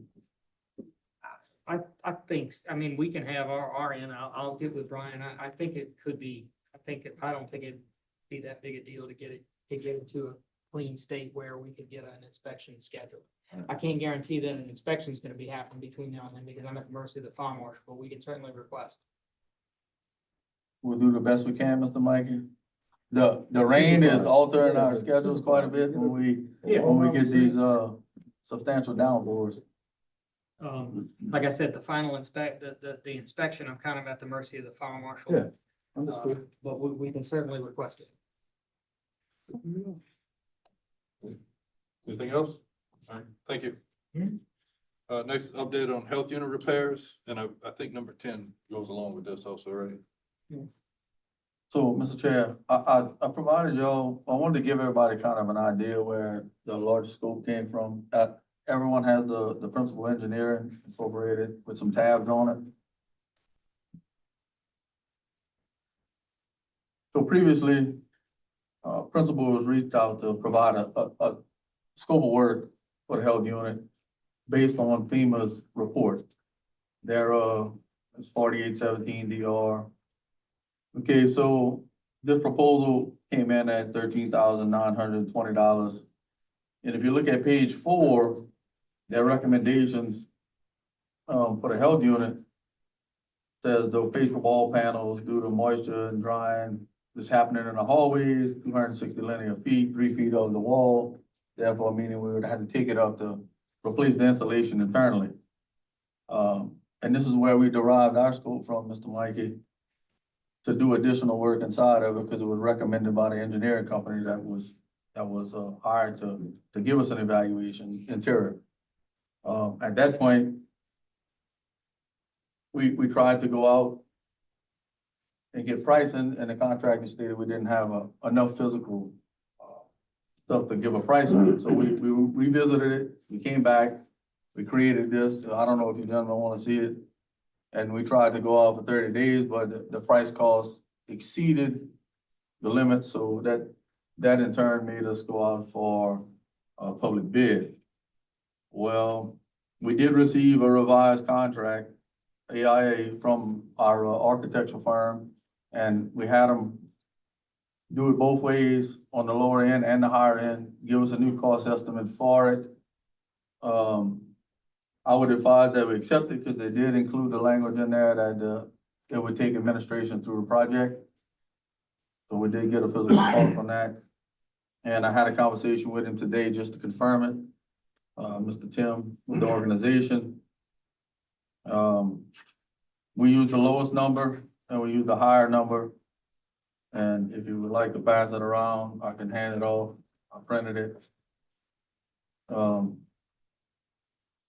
Mr. Charlie, if you would hand that up. Do you advise that they change the structure of the? They changed the structure of the contract to accommodate the administration fees. As per our conversation today, he said he don't foresee any additional cost to us as a jury, but if he did, it would come forward prior to and bring it to the administration. You hand it over to Mr. Ron. The original one was the 9,000 something, and the second one was with the additional cost of inflation that could come in between. It's the low end and the high end.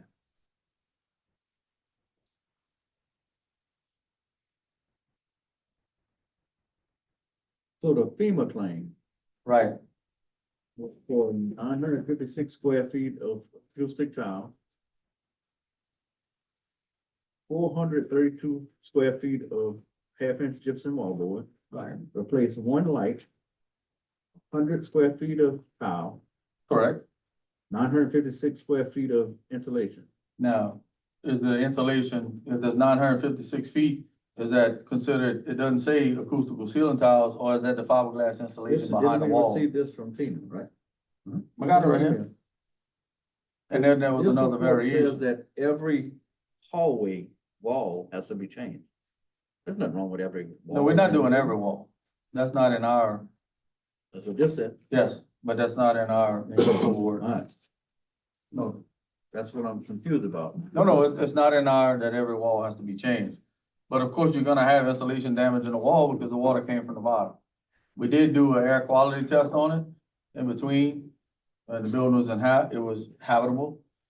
But we know, and anybody that does it, one, you're doing construction work, if you peel it off, there's no determination of what you're gonna find on the backside of it. Dragging on way too long. So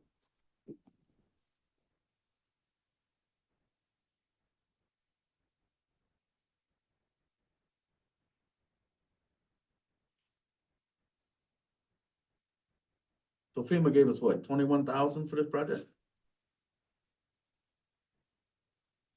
247.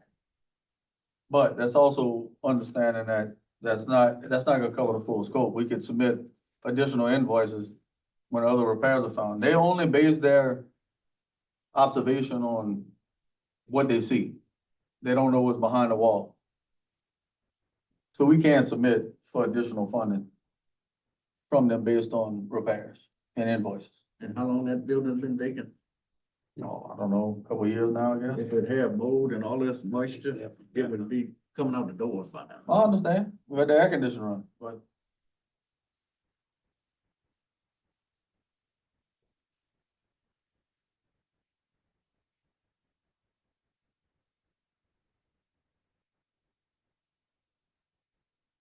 So what we do next? Need to entertain a motion to authorize the president to sign the contract with GFP Architecture, and assume it'd be for, what's the second? Second. not to exceed the The 14,240. 14,240. Right. Just want to reference the exhibit 8-2. Just so you can see that. Right.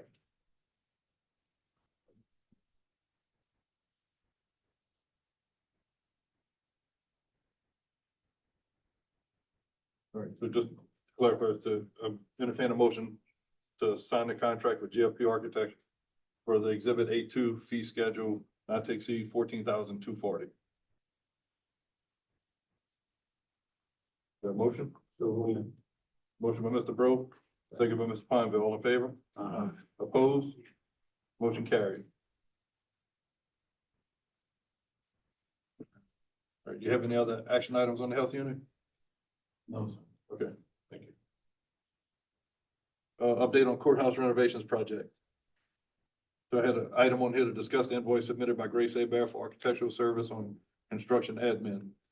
So, what end up being some of the delay on the GFP architect contract for the health unit was what was revealed in this courthouse renovations project. We received an invoice from Grace Abear for additional time that they spent on the project that was beyond their contract terms.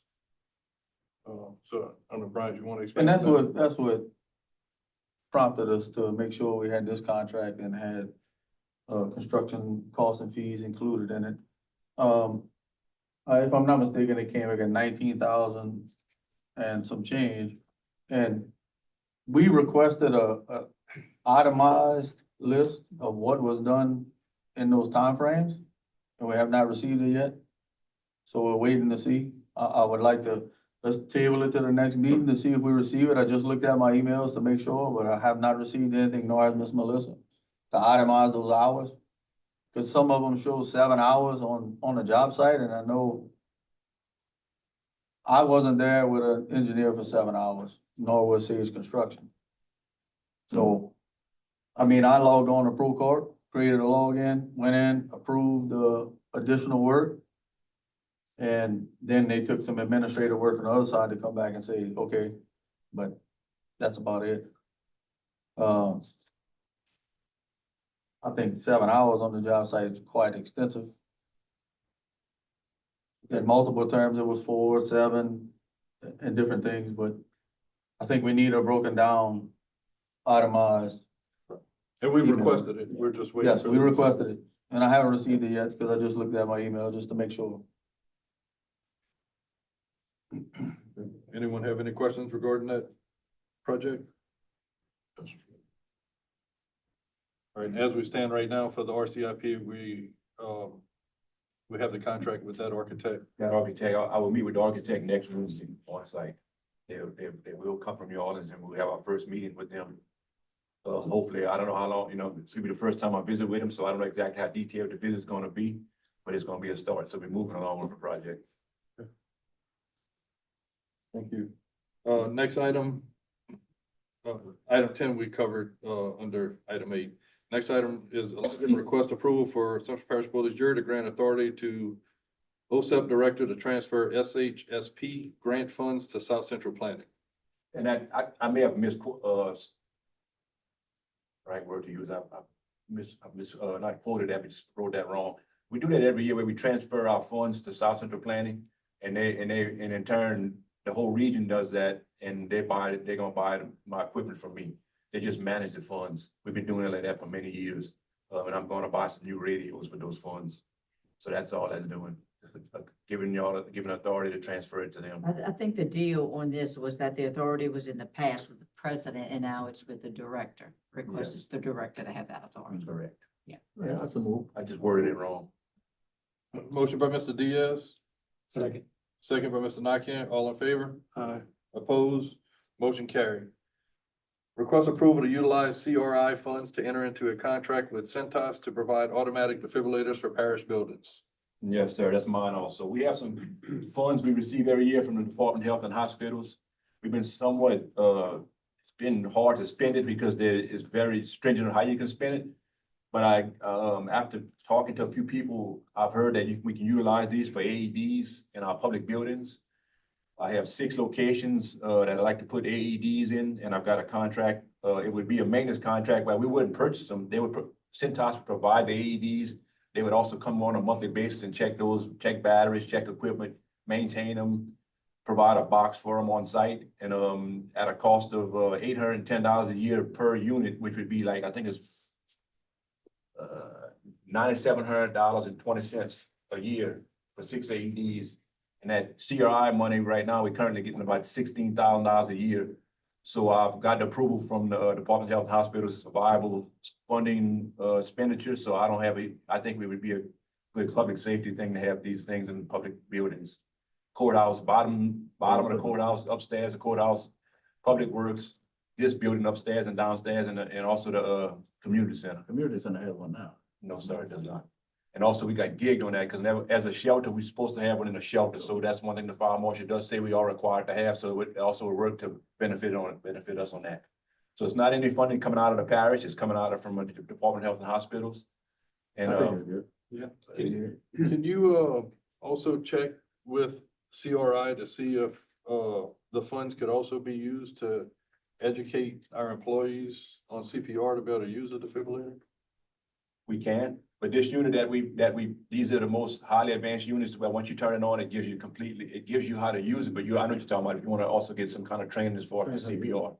Yeah, I think, I know some of our fire departments have certified instructors that could teach this course, and it's not very expensive at all. Well, actually, once the funds are automatically turned over to the parish, so that would have to be us in hiring those people through, they have to get the proper insurance and that type of stuff and work for the parish itself. No, CRI, that's not a problem, that they do Yeah. that. we can do that. Yeah, I just think that, yes, we do need to have the AEDs, no doubt, but No, I understand your I mean, point. if we're gonna have somebody working at the community center, they can use it, the Yeah. employees here can use it, Yeah. Office workers at Road and Bridge know how to use them. Yeah, well, and that's the thing with the ones, like I said, the ones we purchased in here, you turn the button on, it automatically goes through the steps. It gives you a detail. I understand that, But- but but you also have somebody to might learn be how to check very- for a pulse and. Yeah. Somebody might be leery about turning that button on because they don't know what to do. With Yeah, that right. training, they might be more. Yeah, and I'll get with Centos, they may even provide that training.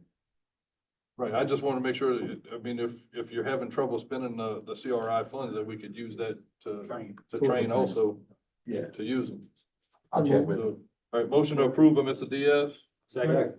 second by Mr. Pineville. All in favor? Aye. Opposed? Motion carried.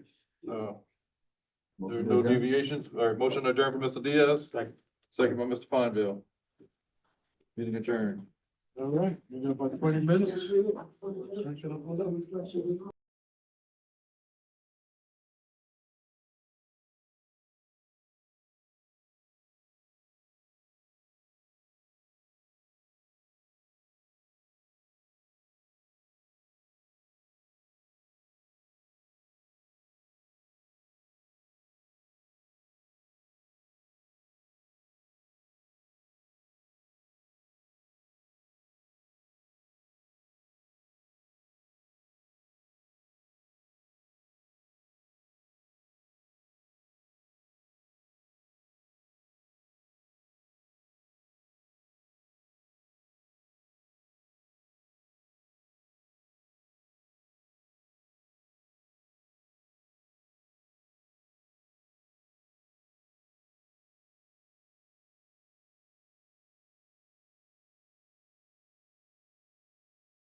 You know that. Ladies and gentlemen. When I read them. Call to order the regular meeting of Central Parish Police Jury, Wednesday, May 27, 2026. Roll call, please, your rolls. Everybody present except Mr. Patero and Mr. Mathern. We start off with a prayer. God who teaches us by sending the light of that Holy Spirit into our hearts, grant that by the light of that Spirit, right judgment may be ours, that we may ever find joy in his godness. Amen. Such pledges. Allegiance to the flag of the United States of America and to the republic for which it stands, one nation, under God, indivisible, with justice for all.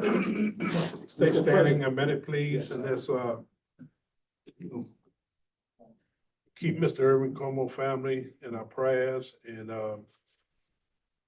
remember, Mr. Irvin Como served 31 years on this police jury and was a very fine gentleman. Served his community really well, and, definitely gonna be missed. And, Kimberly, would add any words? You just, I mean, he served not only here with the parish, but even just in Bayou Lewis with the youth program with the children. He was very instrumental in creation of that recreation district and the parks and the drainage and everything. And, he's done a lot for that community. sure did. A lot. So with that, we give a few minutes of silence, please.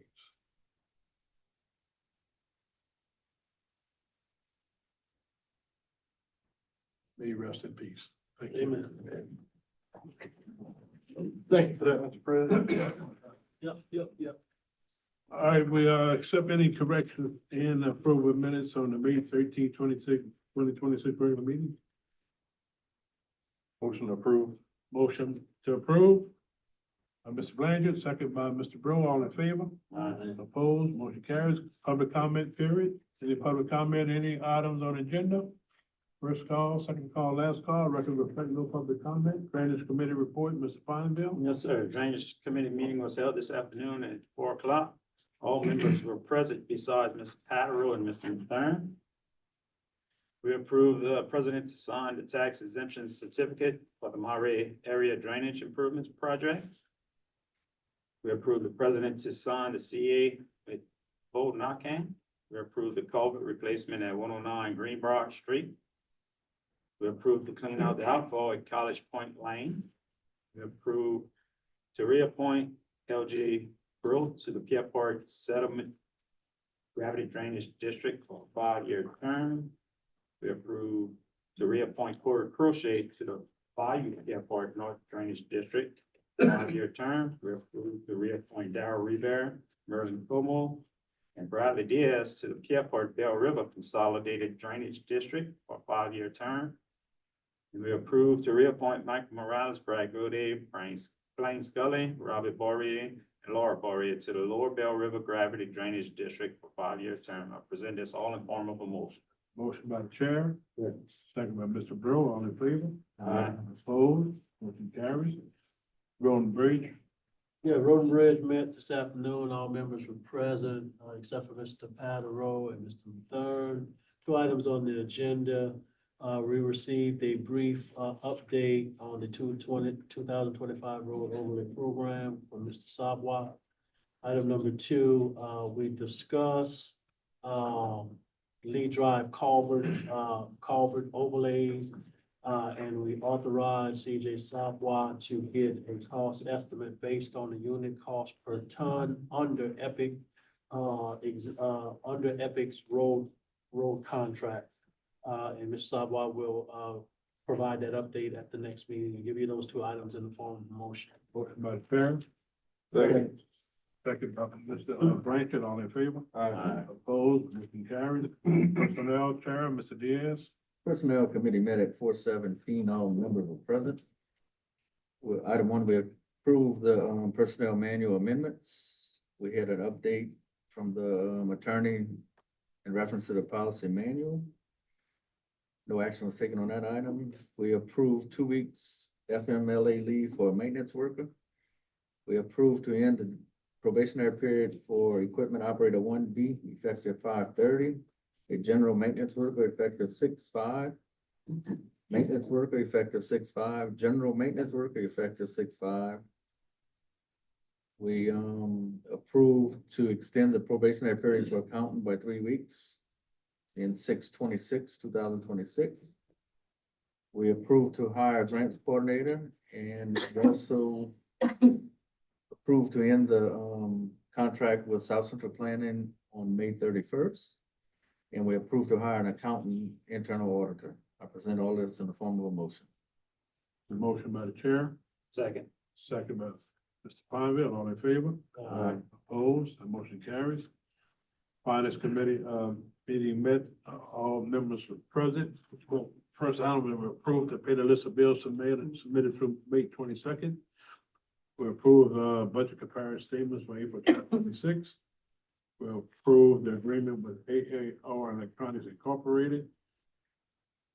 We also approved and authorized the president to sign a polling place lease agreement with Community Worship Center.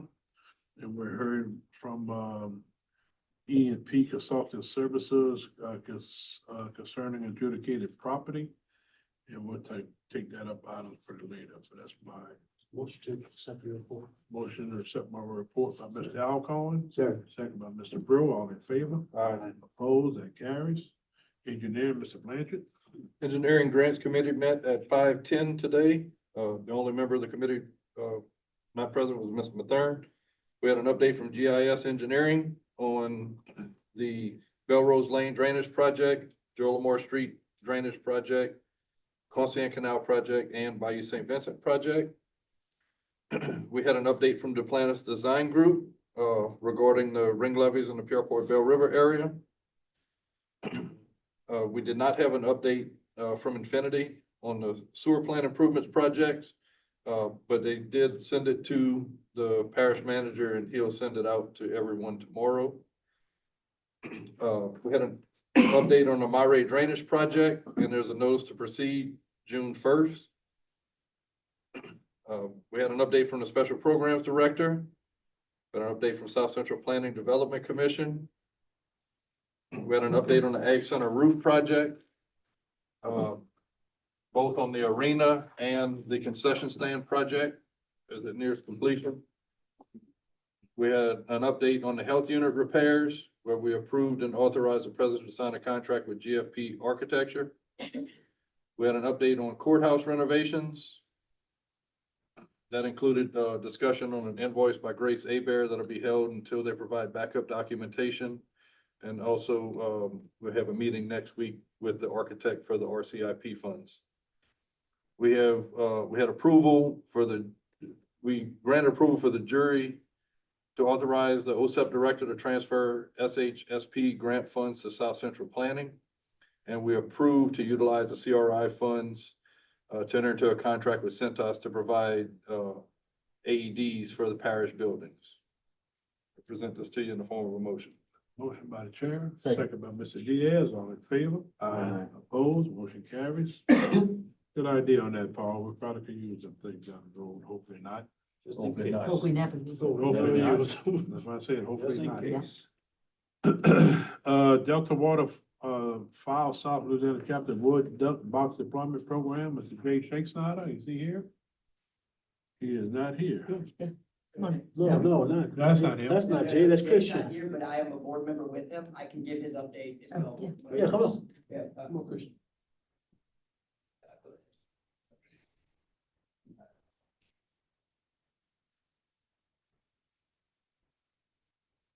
So, Name for the record, sir. yes, name Christian Just Bajeron. talk loud. All right, yep, Christian Bajeron, yeah. So like I said, Jay couldn't make it tonight, but I am a board member with him for Delta Waterfowl. Over the last 2 years, our Bayou Region organization has grown substantially. We use some of our funds through fundraising to purchase the parts and then have wood duck boxes built, which are just habitat boxes. We then donate them to municipalities and have them deployed throughout the parish for just essential wood duck habitat, right? So these are parks, waterways, wherever the parish may like. So we do fund the cost of that and then turn them over to the parish for their responsibility moving forward. So far, we've done Terrebonne Parish and Lafourche Parish and in partnership with the Bonacary Spillway as well. And we're working on some other parishes in the region. So tonight was about, a partnership with Assumption Parish and having responses deployed. All right. So if there's any questions or. So I have a question. I know you said that there would be maintenance by the parish. Yeah. After. Is there any way that, I guess it is agreeable to Delta Waterfowl if we have like hunting club organizations or whatever that would provide that maintenance for the parish? Yeah, Depending on where absolutely. they're And the placed. maintenance is just annually or seasonally removing any debris or trash, old nesting habitat from out the boxes. And then sometimes either leaving them empty or refilling them with, bedding of some sorts for nesting. So yeah, however the parish would like to handle the, moving forward with the keeping the boxes clean. Yeah, we're open to that. So basically having community volunteers. do it rather Absolutely. than Yeah, that's parish what we're all labor. about. Yes. How many boxes?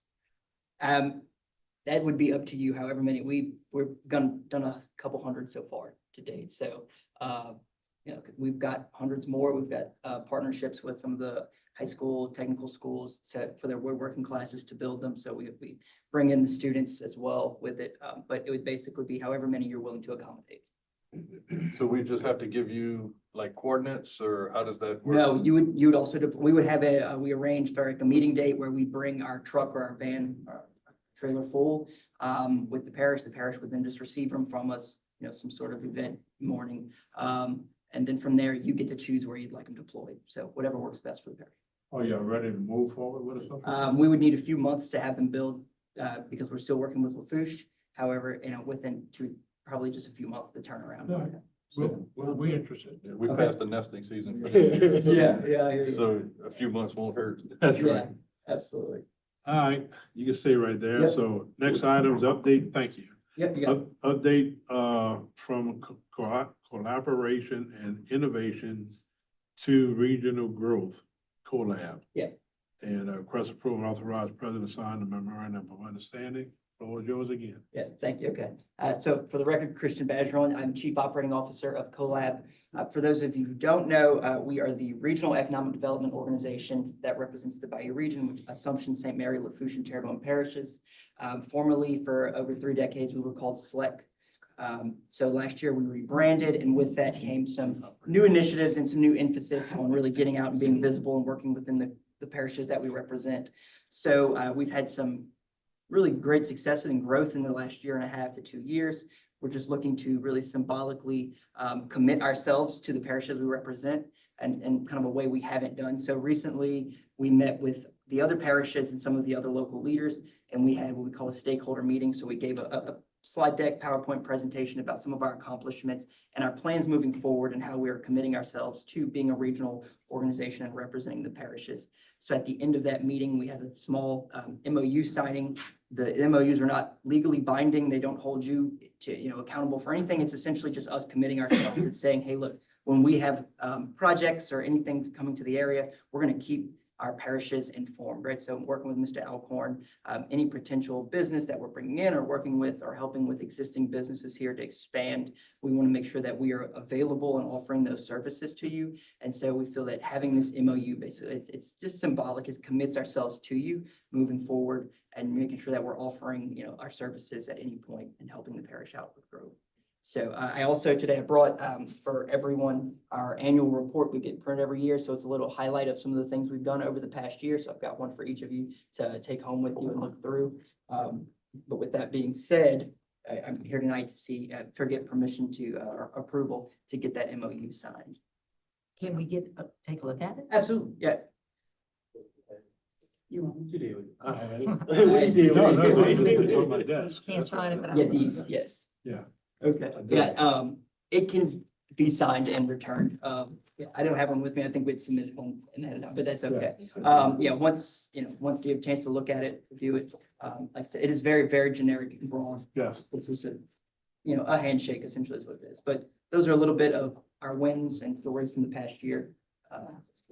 We'll have it and let them look at it between now and the next meeting. We'll Absolutely. Put it back on the agenda, just, Okay, so if you need us here for the next meeting, You need to just get Kim's email and okay, just email it to her. I will And just absolutely. email it to Because we her. gotta send it to Mike too. Yeah, Okay. let him check it. Okay. Absolutely. perfect. I'll do. Thanks, Chris. All right, thank you. Appreciate you, Chris. Thank you, sir. All right, so next item is request and authorize the Call for a public hearing to adopt an ordinance to provide for sale of adjudicated property and further providing with respect thereto. Again, this is related to the presentation you received earlier. You'll see the ordinance in the packet. This is the option for us to move forward to begin the process to start being able to market the properties. No doubt we need to do that. So, So this would be, like I said, this is presentation of the ordinance to call for the public hearing, and we would adopt it at the next meeting. motion by Mr. Alcone. Second. Second by Mr. Blanchard, all in favor?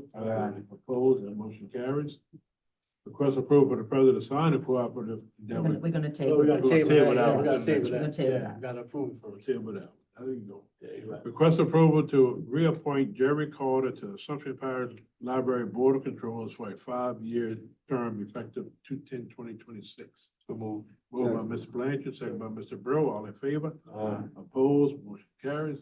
Request approval of proclamation for Mr. Urban Brown for 32 years of service at First Israel Baptist Church, Ron Alcone. Motion. That's a motion. Second.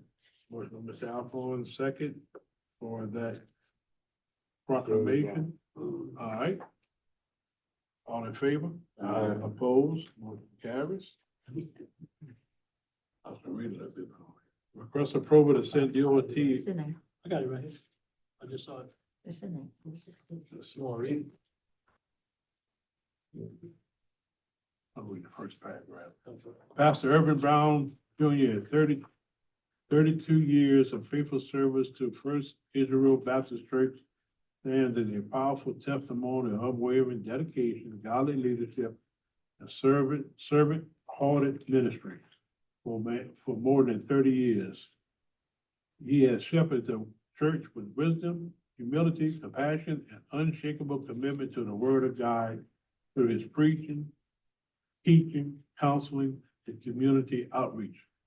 Pastor Brown has touched countless lives and strengthened generations, families, and faith. I keep reading, I got a whole lot. A man of remarkable education, achievement, and spiritual depth, Pastor Brown devoted his life not only to ministry, but also to the advancement of education and leadership. His years as an educator, principal, theologian, I messed that one up, mentor, and pastor reflect a lifelong pursuit of excellence in service. Whether in the classroom, the pulpit, or the community, he consistently demonstrated integrity, discipline, and a heart devoted to helping others grow. Whereas under Pastor Brown's leadership, First Israel Baptist Church remained a beacon of hope, fellowship, and spiritual strength. He faithfully carried out the sacred responsibilities of ministry, preaching the gospel, baptizing believers, counseling families, officiating weddings, dedicating children, and guiding souls toward Christ. His impact extends far beyond the walls of the church, leaving an enduring legacy throughout the community and the kingdom of God. Whereas Pastor Brown's life exemplifies what it means to serve faithfully and lead with grace. His ministry has marked not by personal recognition, but by selfless devotion to God's people and obedience to God's calling. As he enters retirement, we honor and celebrate a true servant leader whose legacy will continue to inspire future generations.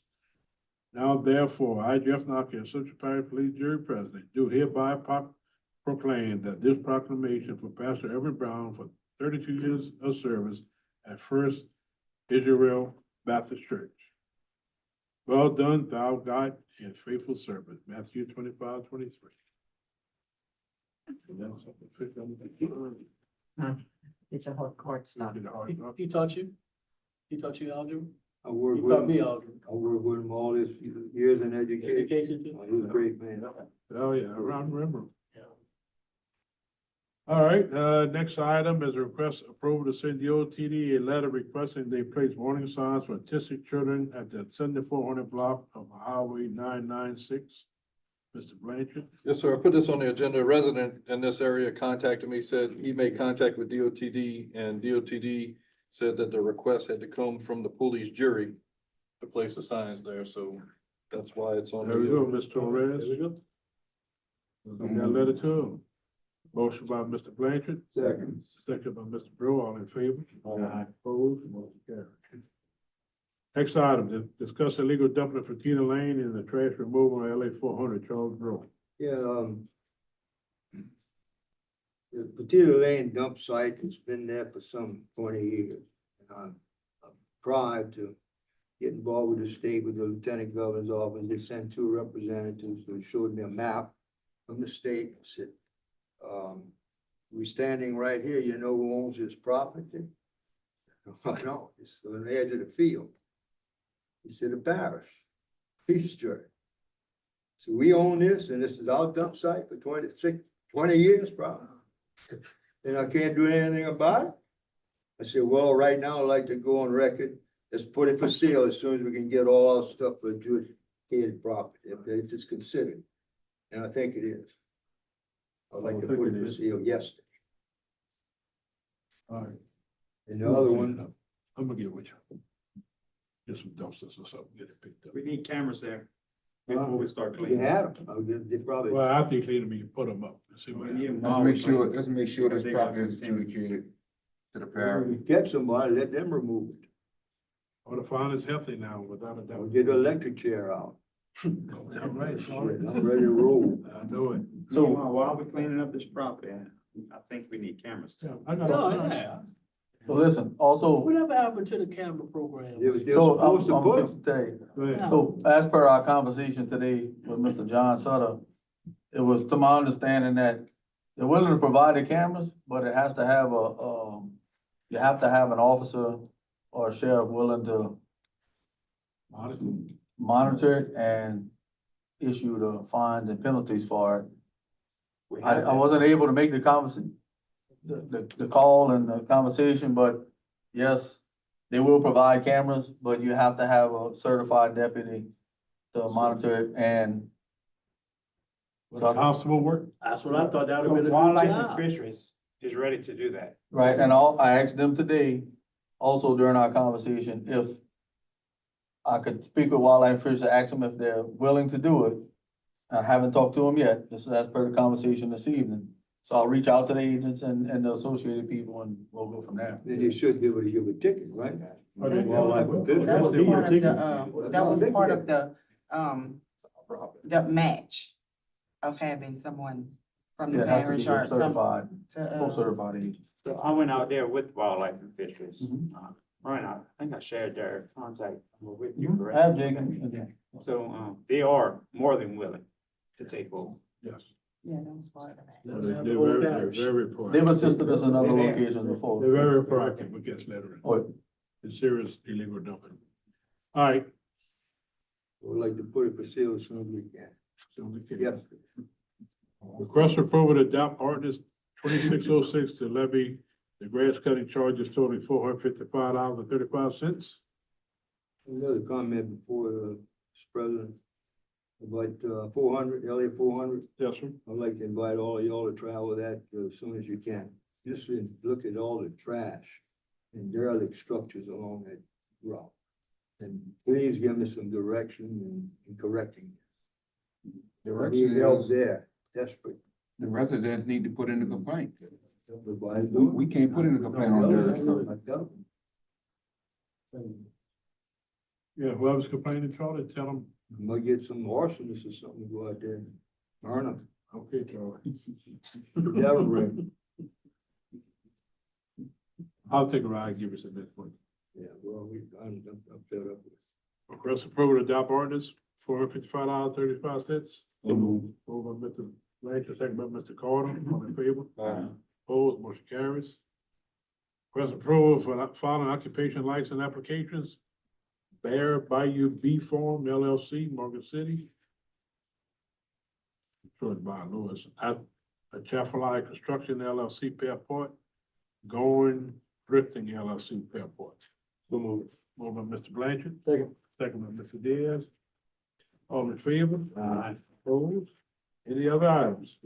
One item before we adjourn, Mr. President, I'd just like Go ahead. to recognize that, the police jury was presented, this award or token of appreciation from St. Elizabeth School, for it says, thank you for your generosity, faith, and commitment. St. Elizabeth School is in their 150th year of existence here in Pankerville, began in 1876. So just wanted to, and it's outstanding achievement for that school to still be around 150 years after it was started. Great. Yeah. Hopefully we get 150 years when I get another. You can accept it. I won't. Motion to adjourn. Motion adjourned by Mr. Pine Bill, second by Mr. Diaz, all in favor? Aye. Opposed?